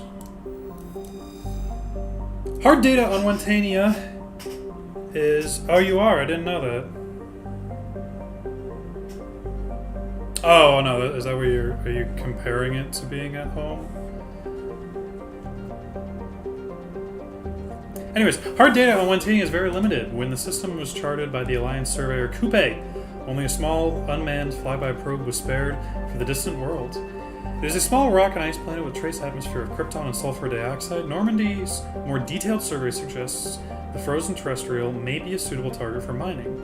While it is largely water-ice, mapping of mass concentration suggests that it is a core of pure aluminum.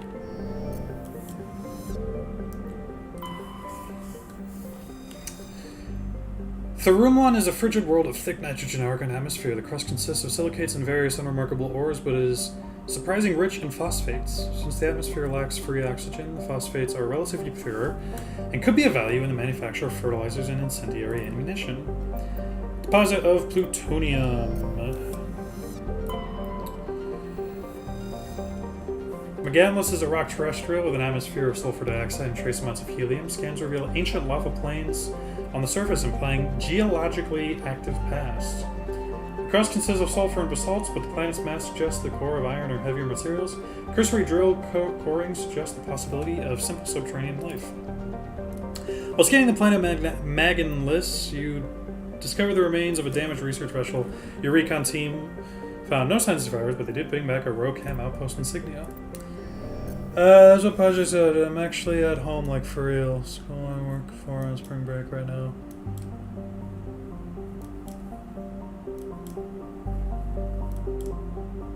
Spring break? This late? I guess that makes sense for... You work elementary or middle school, right? So I guess that makes more sense.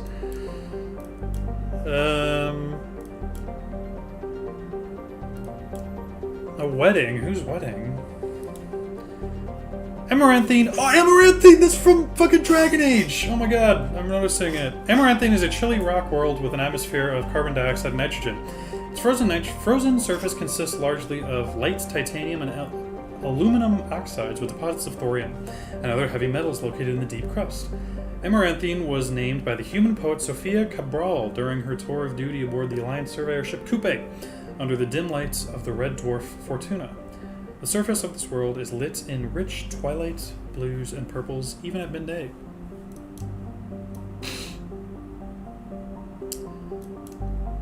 Yeah, that's fine. Yeah, that's...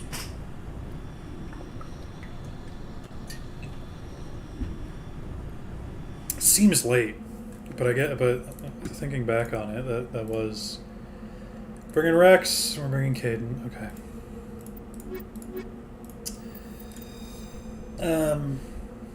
Yeah. I'm moving soon. I'm probably moving soon. No, definitely moving soon, but I don't know where yet. Which is annoying, because I need to know by soon. Oh god, it's another fucking pain in the ass.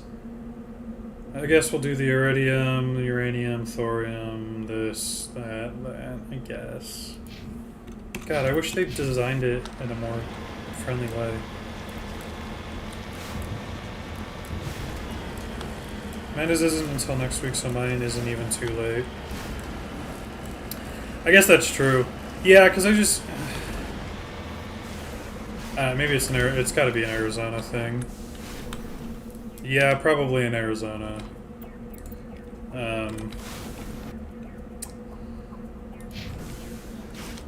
But we'll see. I'm having our mother help me figure out what the money looks like. So like cost and rent, and if I need to have a roommate, which I hope to God I don't.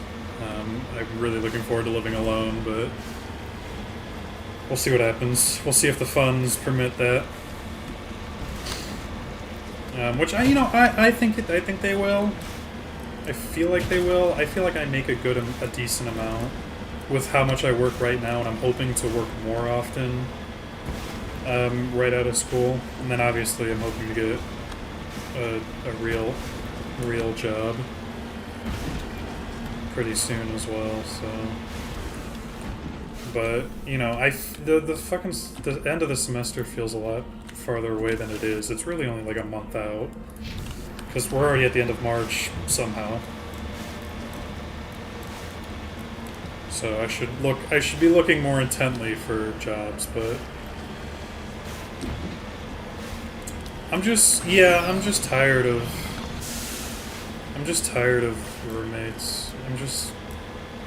I'm ready to have 100% my own space. You know, because that's the fucking thing, I guess. But if the money doesn't let me do that, then that's not what I'm gonna do. So We'll see what happens. Because it's so fucking expensive to live down here. And it's not even like, even if I was looking for 4-bedroom apartments to share with 3 other people, it would still be expensive, so. And it's only going up. Prices are only going up. So, I don't know.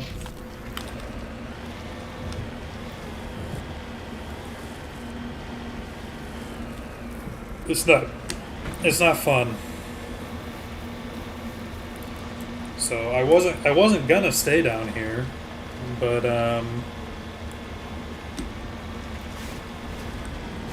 things have changed.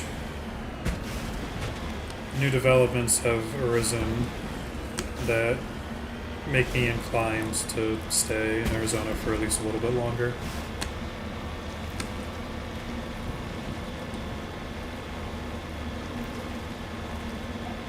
Yeah, you've probably got it worse. Fucking Boulder, because you're in Boulder, or are you south? Like, how close are you to Boulder?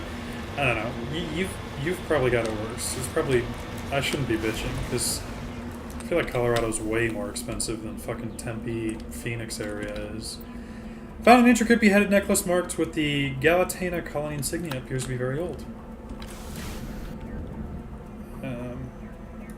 Yeah, I mean, there's a few people. Yeah, Georgia. That's probably still on the table, but we'll have to see again. We'll just have to see what happens.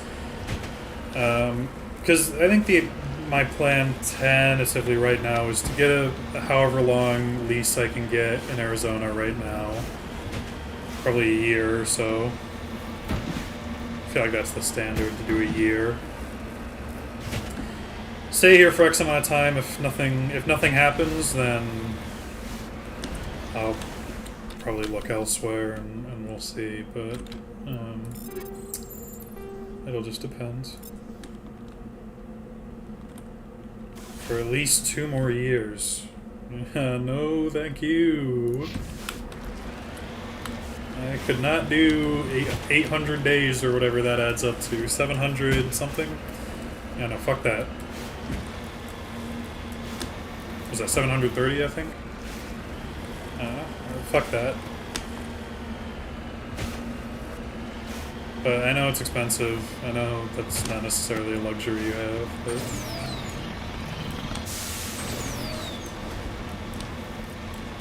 For 2 years? Why is that, though? Why is that the case? Why are you stuck there? Why can't you just fucking... Because you're both employed, right? So I don't know. I don't know your situation. I don't want to presume that I do.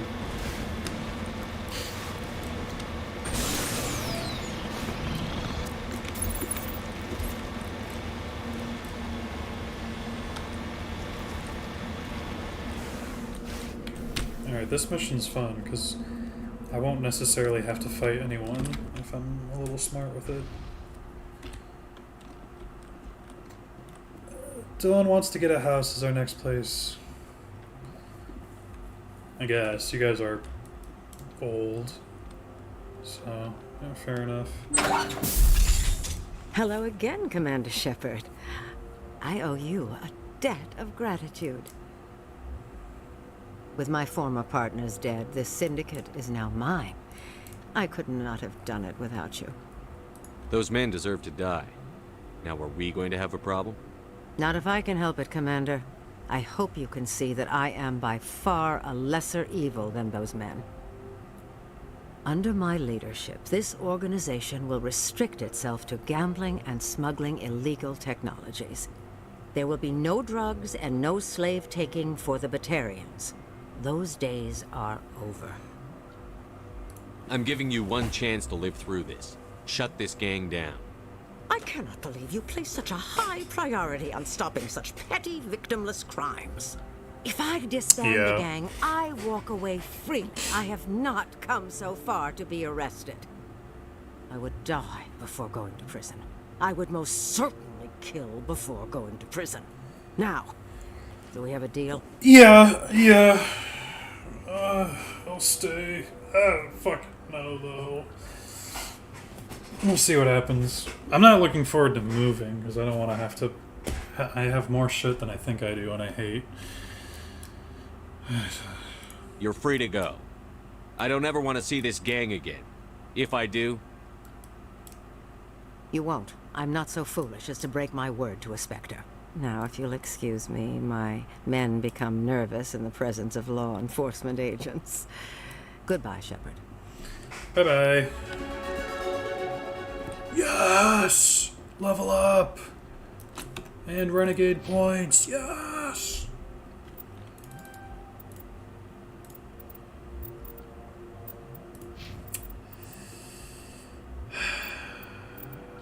Pump up medicine, I guess. Bump up shotguns. Not that he's ever going to use Carnage, but... So what would this fight have looked like if I decided to kill everyone? That's not so bad. Yeah, I don't know about, you know... I don't know. Like, fucking... I feel like 60-70% of my fucking passive brain is, dedicated to thinking about what I'm gonna do come August. But, you know, I don't know. We'll fucking see what happens.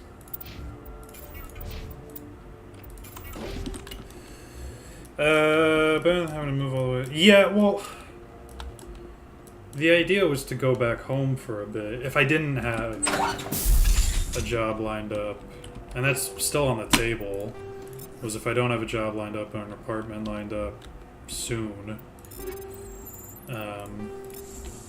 probably go back home. I don't want that to be the case, but you know, yeah, because I have the employment. I make a good deal of money. That doesn't mean living won't be tight, but could probably do it. I'd have to cut back on some of my subscriptions, I'm sure. Like, I'll have to get rid of that Adobe subscription that I've barely used. I've used twice in the last year. And we're only 3 months into the year, but still. You get what I'm saying? I guess I could just go look and see exactly how many times I've used that Adobe subscription in the last year. 4 or 5 times, maybe. I don't know. Well, because I start projects and then I just don't fucking finish them. Like, I was making this video for Skins, the TV show, and I just never fucking finished it. I'm like a third of the way through it. It wouldn't be hard for me to finish it. It's just for whatever reason, I'm not willing to take the extra steps.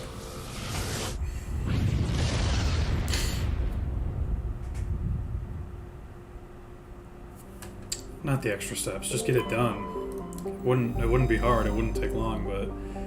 Fargalus is a standard hydrogen helium gas giant with abundance of airborne hydrocarbons. A large concentration of xenon.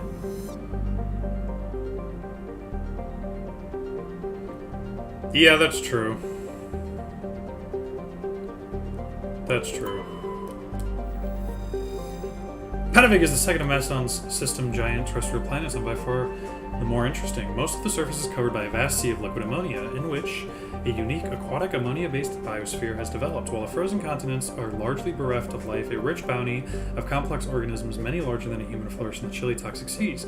While dreadfully inhospitable to humans, Patavig is suitable for colonization by the Volus. Negotiations between the system line and the Volus patrons, the Turian hierarchy, have made good progress. What stops me from finishing? Oh, it's not like school stuff. It's just I just lose interest in it.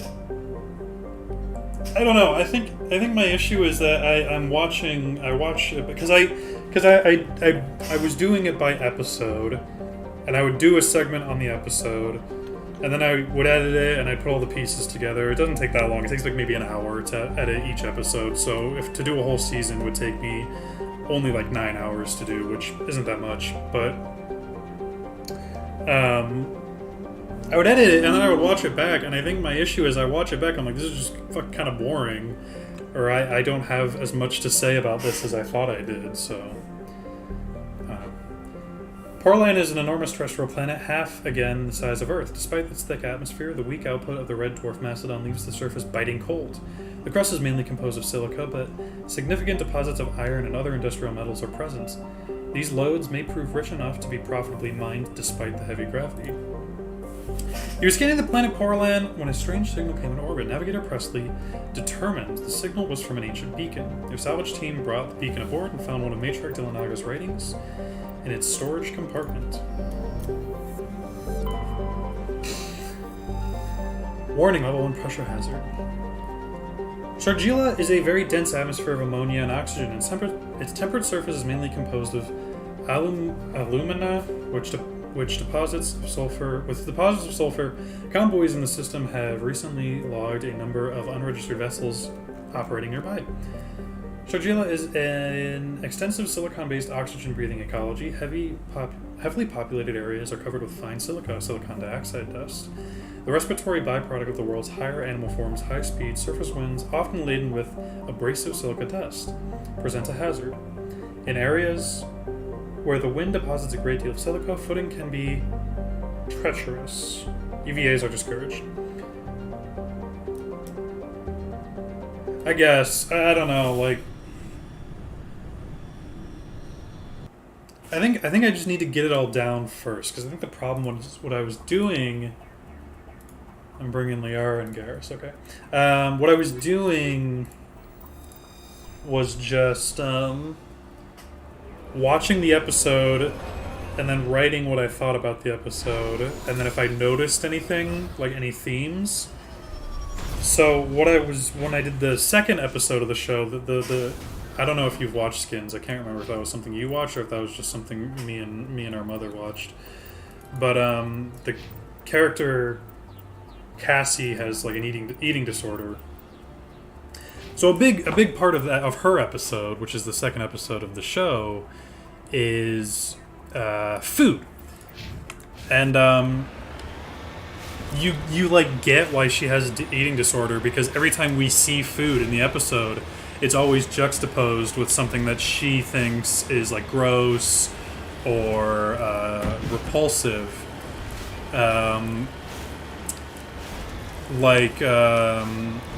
She's eating lunch with Sid, who's the guy she has a crush on, and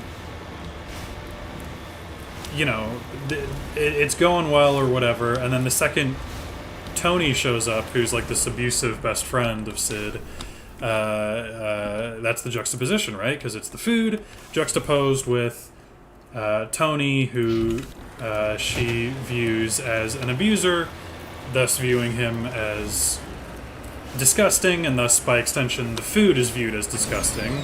There's a point later on in the episode where, or earlier in the episode rather, where she has to feed like her baby brother or sister or something like that. And while she's doing that, upstairs she can hear her parents having sex, right? So it's again just more of the juxtaposition of food paired with something that she finds disgusting, right? It's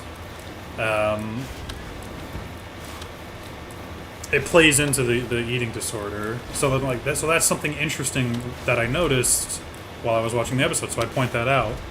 But there are some episodes where that's not really happening, and the episodes are just kind of lame or bad, and I just don't really have anything to say. Like the third episode, like I have next to nothing to say about it. Like it's a fine episode, but I don't really have anything to say about it.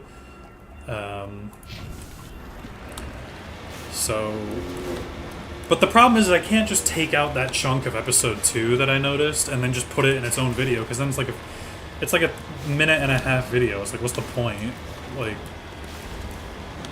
I don't know. But at the same time, I don't want to make a fucking 7-hour video either. I don't want to be fucking white man video essay, but that's kind of the shit.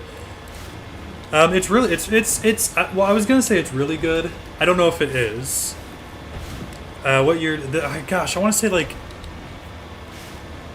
it wasn't that long ago. It was like maybe 10, 15 years ago.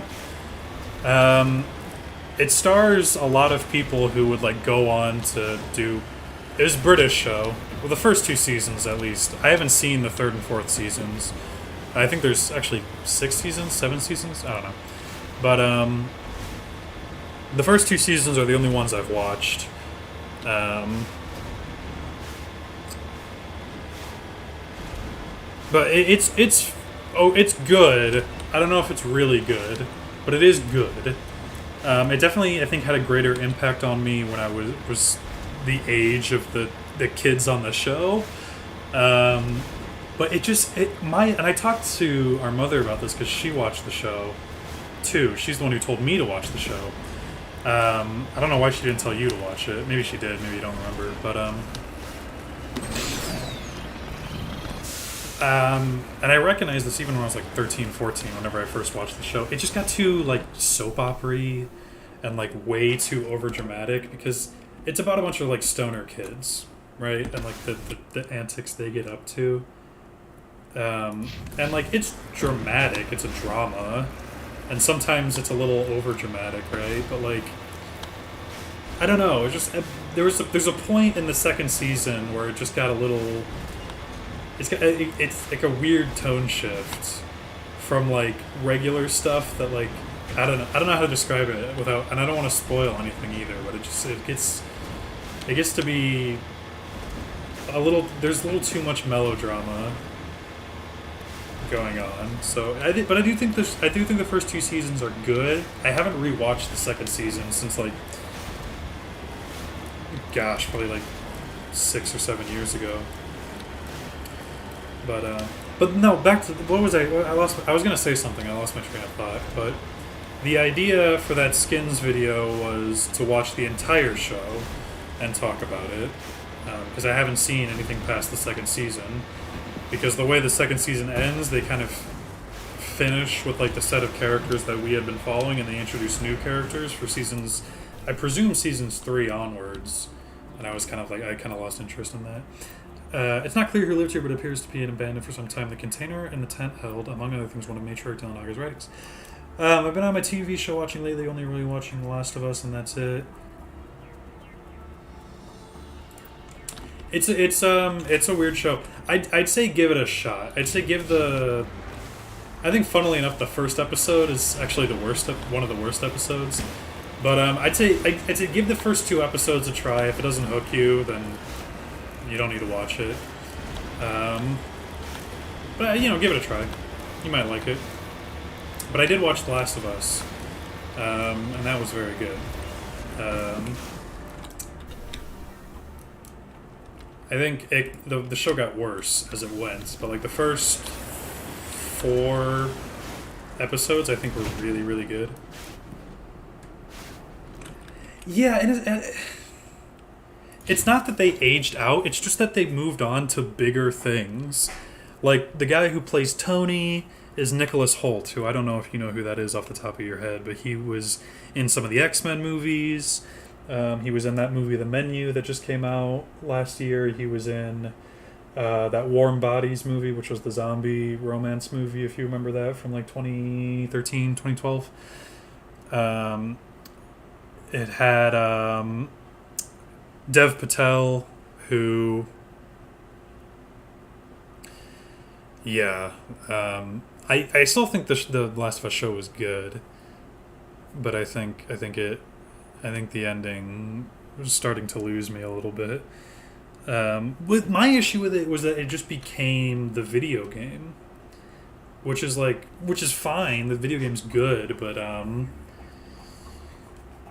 it wasn't as interesting to me because it's like, well, I could just go play the video game. Yeah, Warm Body. I actually like that movie. But what was it? Yeah, so it had Dev Patel in it, who did Slumdog Millionaire while he was doing that show, I think. So he was already way too big for that show by the time he was leaving. He did The Green Knight, which just came out a little bit ago. Dev Patel's been in a ton of things. He's Oscar nominated. He's very successful. It had a couple Game of Thrones actors on it. I don't know if you've watched Game of Thrones, but it had Gendry and... I forget her name. the girl that Sam likes. I forget her name. And then it had Daniel Kaluuya, who obviously went on to do. He did Get Out, and he did you know, a bunch of other stuff too. But that's why I think they switched to new characters, is because the actors just kind of aged out of it. Not aged out of it. They became too big and probably too expensive for the show. So, but yeah, no, The Last of Us, it just became the game, and it was like, well, I'll just fucking play the game. The best parts of the show is when it was wildly different from the game. Episode 3 was probably the best fucking thing ever. Episode 4 was different enough and added enough new stuff to Sam and Henry. Maybe that was episode 5 I'm thinking of, I don't know, but give it a shot. Watch 2 episodes. The first 2. If it doesn't grab you, then don't bother. I think there's enough good about it that you'll probably get some enjoyment out of it. Maybe I'll finish that video I was talking about too, but it had that one chick in it too. I forget her name, but she was in the newest Pirates movie, the one that sucked. I forget her name, but oh Jesus.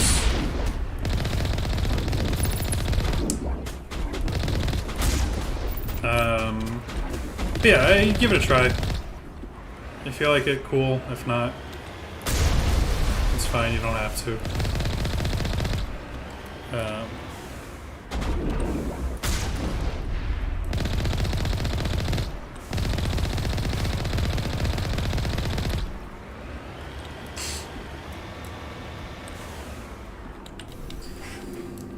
Yeah, I just finished Game of Thrones not too long ago.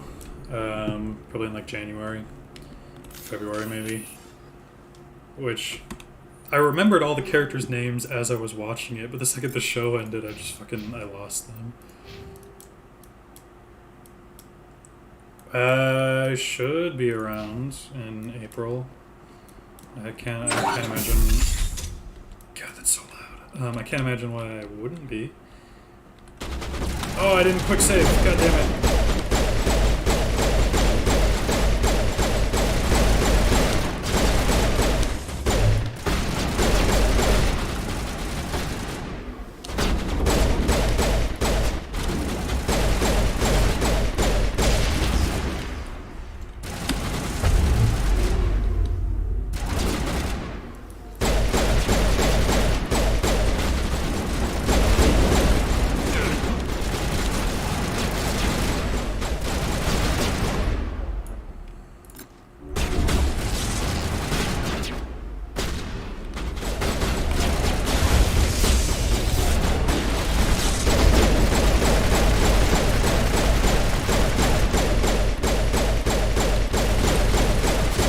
God, my aim is terrible.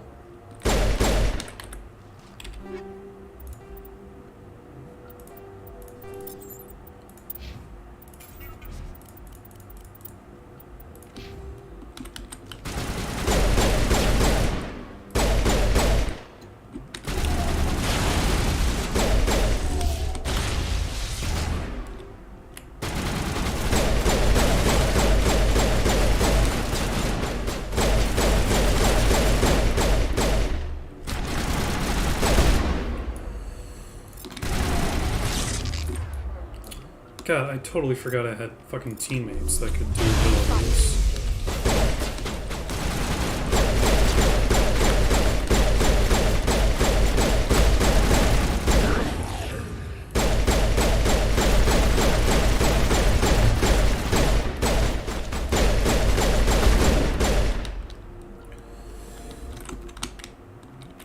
Okay. Adios.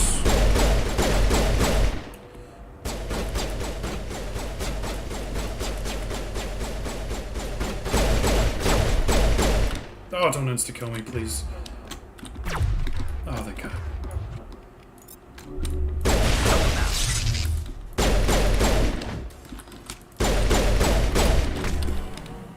fuck are you looking out there for, Garrus? Piece of shit.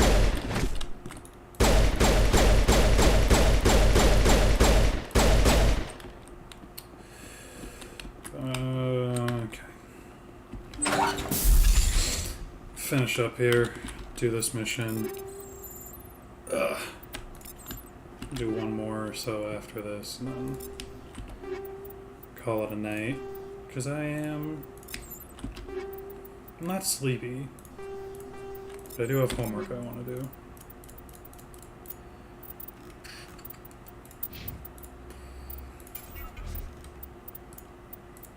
So 58, 56, 46, 56,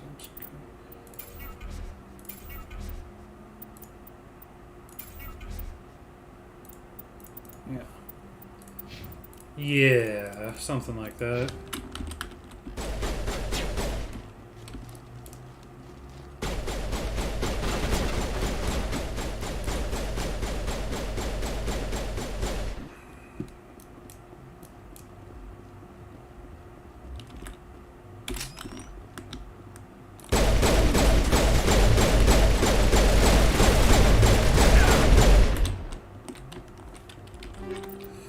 Junk.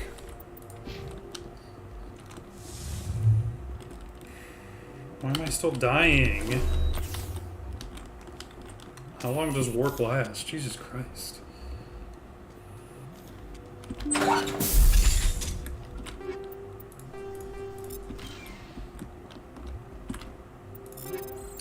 Shotgun. Take the assault rifle.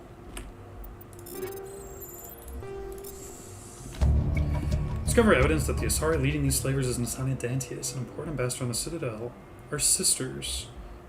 You should return to the Presidium and confront Nasana with this.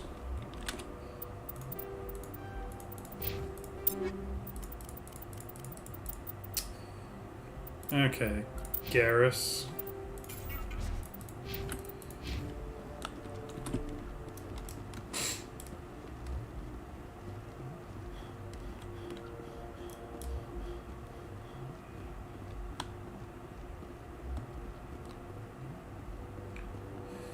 Alright, one more mission, one more planet, and then we're done.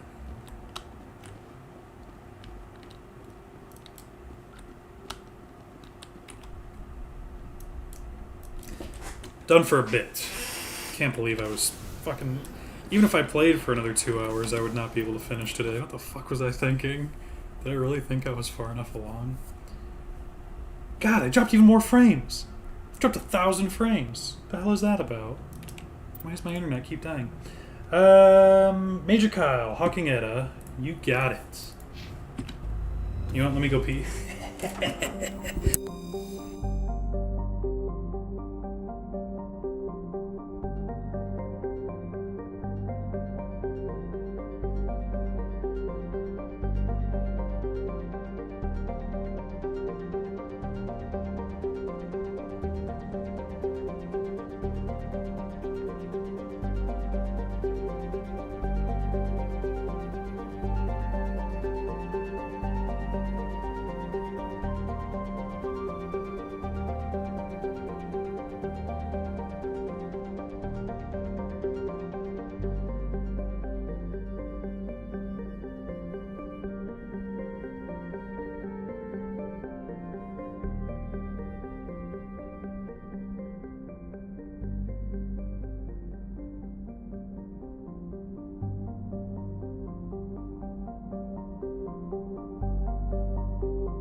I found it. I found the Hawking Eta cluster.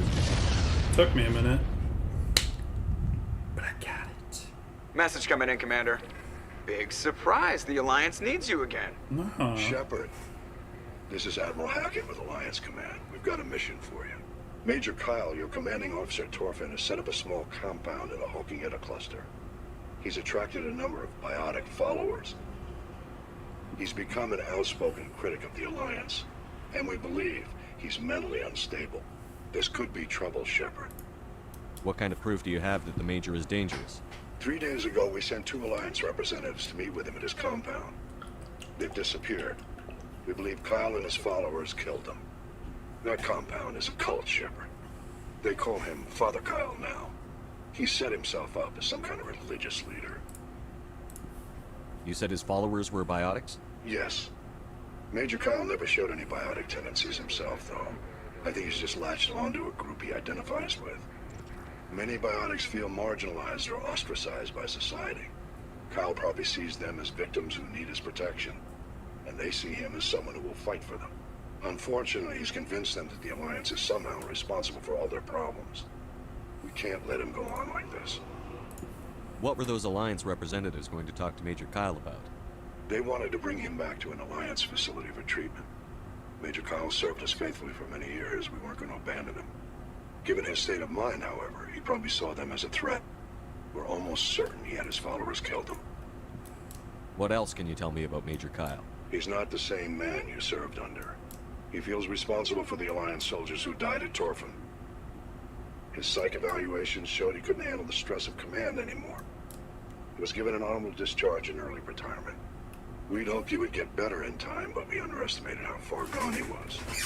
Now it looks like it's too late. I might be able to end this without violence. You served with him. He might listen to you. But he's already killed 2 Alliance representatives. I trust you to use your judgment. Hack it out. You got it, Hackett. Tharopto is a typical hydrogen-helium gas giant with traces of chlorine and sulfur in its atmosphere.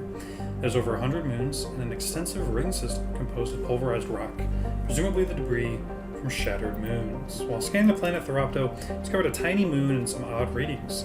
Further scans by Chief Engineer Adams revealed a destroyed escape pod. Salvage team recovered the components and found a League of One medallion. A terrestrial world of average size, Kincactra's atmosphere is composed of nitrogen and argon. Its frozen surface is mainly composed of tin, with deposits of calcium. Aside from, some spectacular formations of water ice at the poles, the planet has little to recommend it. A significant amount of cobalt. Anything in this asteroid belt?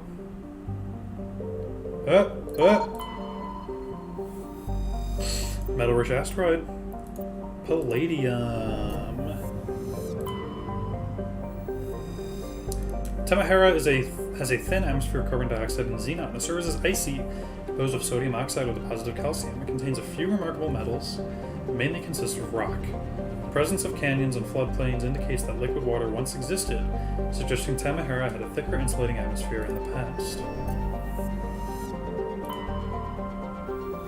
No, I don't want to go Presrop. I go to the planet behind it. Yeah, Clendigan! Clendigan is an arid terrestrial, slightly larger than Earth, but with a lower density that reflects its relative lack of heavier elements. The crust is composed of tin and aluminum, with wide deserts of dust-fine sand that are easily stirred by the wind. Clendigan's most striking feature is, of course, the Great Rift Valley that stretches across the southern hemisphere. What is most fascinating about the rift is that it does not appear to be natural. The geological records suggest that it is the result of a glancing blow by a mass accelerator round of unimaginable destructive power. This occurred some 37 million years ago. Alright, now we can go to fucking Presrop. Presrop is the moon of Clendigan. It's a frigid, barren world with an extremely thin atmosphere of carbon dioxide and ethane. The crust contains plentiful deposits of heavy metals.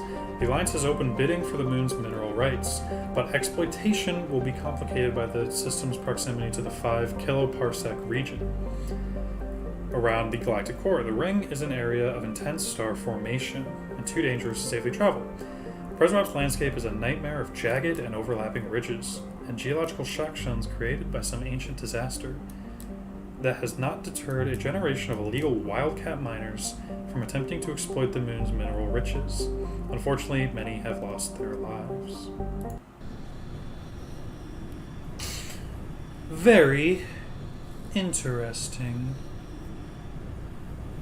Very interesting indeed. Alright. Who are we bringing? Kaidan and Wrex.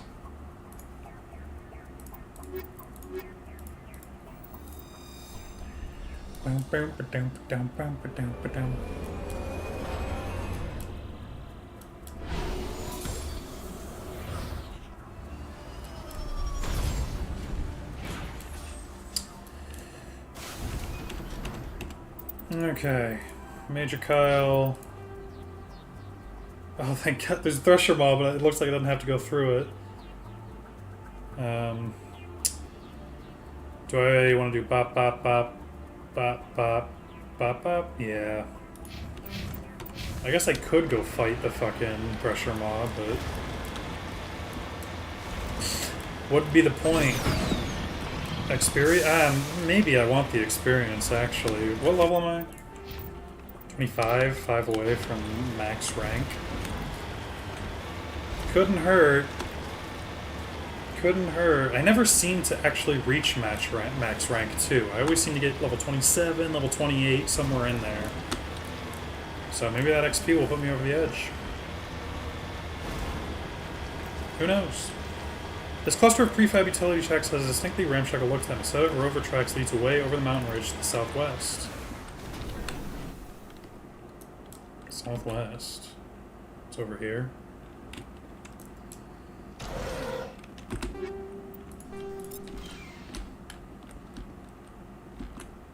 I guess it's a moon. I was like, why the fuck are we wearing our masks? Shotgun, sniper rifle. No. Yeah.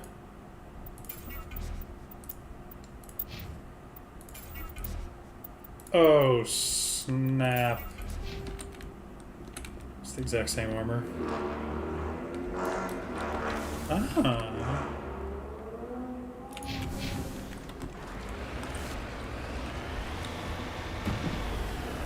There's Clendigan. And there's the Great Rift. Now you may be wondering, why are you saying Clendigan and not Clendigan? Well, in Mass Effect 2, you come back to Clendigan, and the Elusive Man calls it Clendigan, not Clendigan, so I guess it's called Clendigan. What Martin Sheen says goes. Whoa! Okay.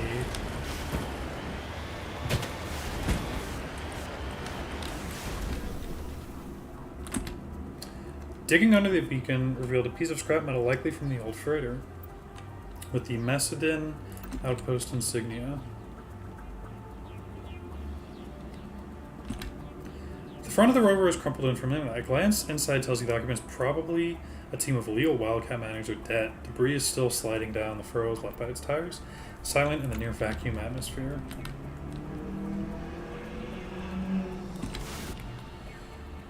Well, that's very interesting.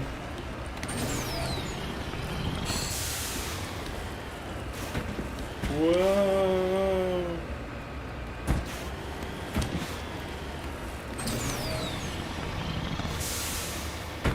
Jesus fucking Christ, Mako, cooperate, please.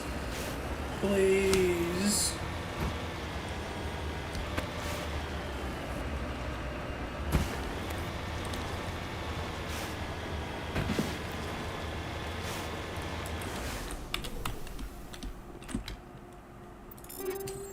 Junk. I know I'm never gonna find a weapon in there, so I don't know why I keep looking.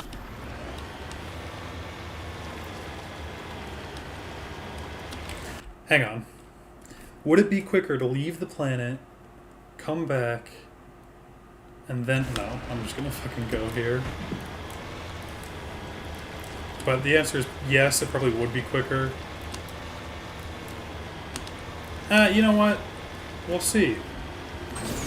I'll do my mental clock and we'll see if it would have been quicker. I have a pretty good mental clock. I don't want to toot my own horn.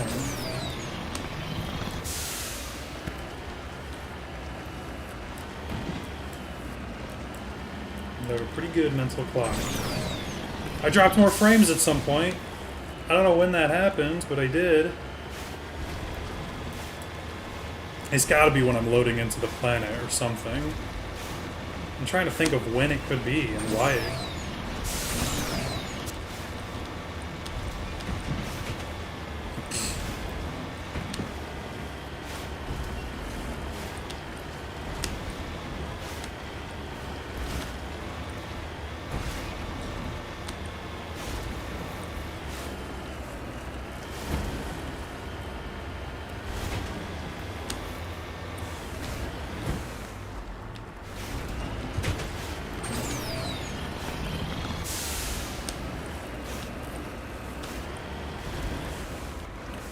Okay, I did my mental clock, and it's probably... It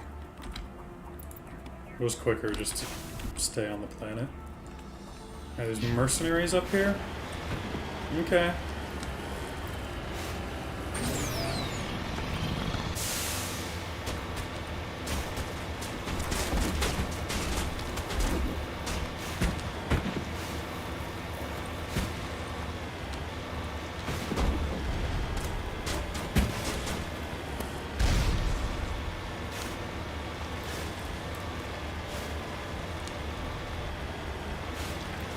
What do you guys got in?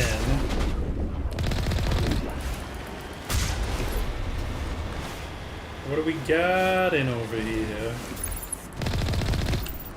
Oh, poor guy.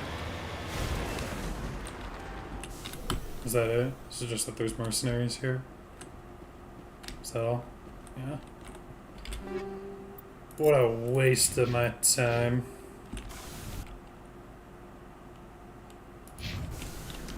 Alright, let's go kill ourselves a pressure maw. Why the fuck not?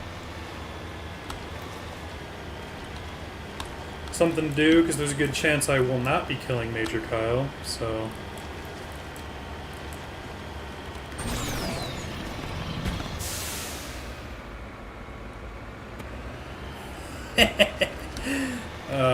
fucking Mako.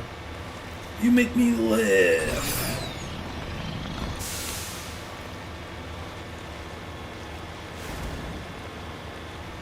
Alright, where are you? Where are you?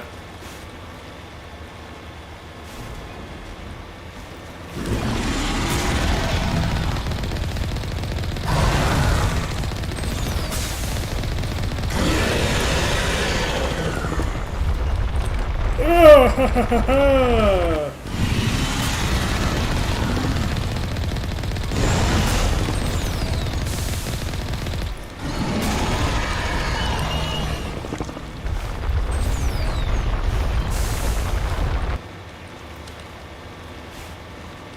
Where did he go?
Not so bad.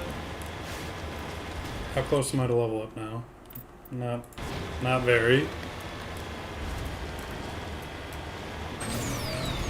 Not as close as I thought that would bring me.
Whoa!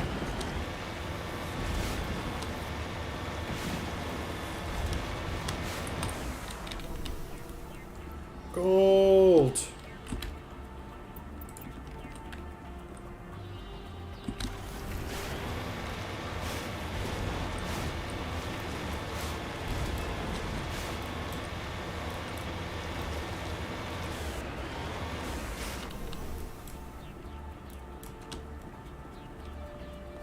This is a private sanctuary.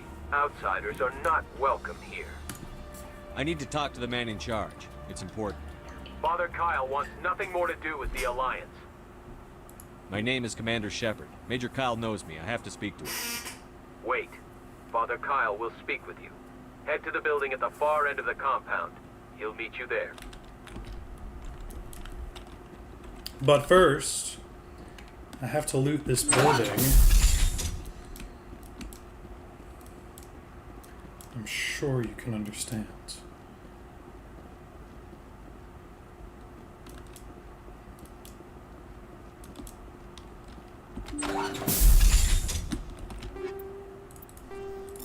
Even if there's nothing here,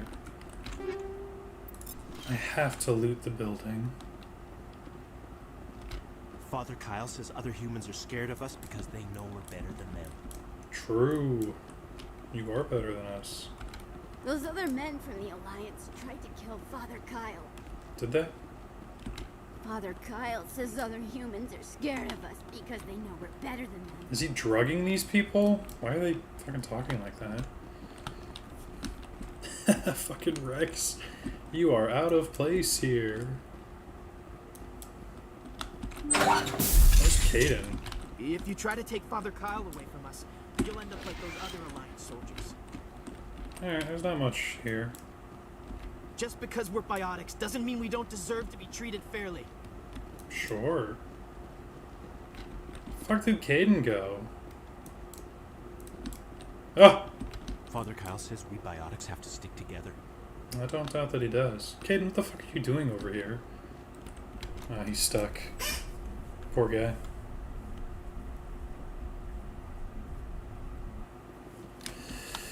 Where's my Mako?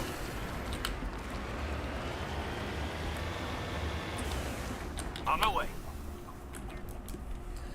Do a quick save, because I don't normally run into combat here, but we'll have to see what happens.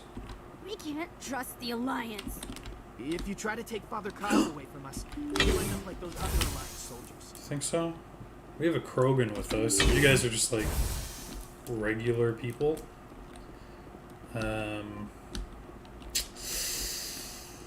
So I don't really know about that. I don't know if you could overpower us. We've killed like Cerberus commandos, which isn't really. Oh, you know what's a fucking flex? We killed Ton Actus. That's the biggest flex of all. That guy's a fucking impossible to kill. You're on shotguns, aren't you? You are not on assault rifles, so it doesn't matter that I kept that assault rifle. I melted the shotgun, which might have been useful. Alright, Father Kyle's over there, so I'm gonna go over here first. Anything else in here? Oh! Alright.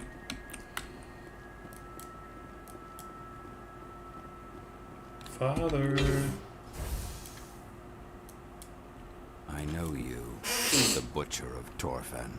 Why have you come here, Shepard? Why can't you leave us alone? What happened to those other Alliance officers? The ones who came before me? They wanted to take me away from here. They wanted me to abandon this place, turn my back on my family. They spoke blasphemy. I did what I could to make their end quick and painless. I had no other choice. It was necessary to protect my children. Only I can keep them safe. The Alliance sent me to bring you in, Major. Can't you see this has gotten out of hand? Don't you understand you're endangering your followers? I respect that you have come under a banner of peace, but I cannot do as you ask. If you take away their father, my children will be helpless. You ordered your followers to kill those Alliance investigators. You must face the consequences of your actions. Do you really want your children to suffer for your sins too? No. This was my fault. My children are innocent. Pure. Please. I never meant for this to happen. I'm That was sorry. too easy. You're doing the right thing, Major. Your children will be better off for it. Come on. Wait. If my children see you taking me away, they won't understand. They will attack and you will be forced to kill them all. You have shown me the error of my ways, Commander. Now you must give me time to explain it to them. It is the only way they will understand. Please, give me 1 hour. After that, I will meet the Alliance authorities at the gates of my compound and surrender without violence. I give you my word. I'm going to trust you. If you betray that trust, you and all your children will suffer. I will not betray you, Commander. Thank you for this. Joker can have the 5th Fleet pick Major Kyle up. I just hope you know what you're doing. You should return to the Normandy and notify the Alliance of Kyle's surrender. If they want to dispatch a ship to take him into custody.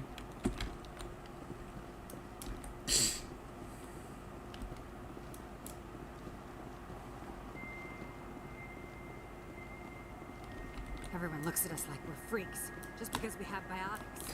You know, and this is a thread that doesn't really ever come back beyond this first game. This, like, biotic prejudice that human biotics face. It seems very bizarre.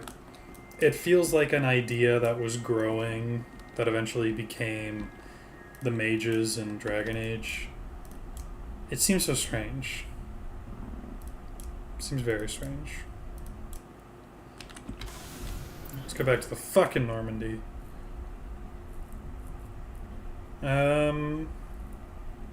That's that, huh? I guess we're kind of done for today. I know the quest won't finish until I return it, but yeah.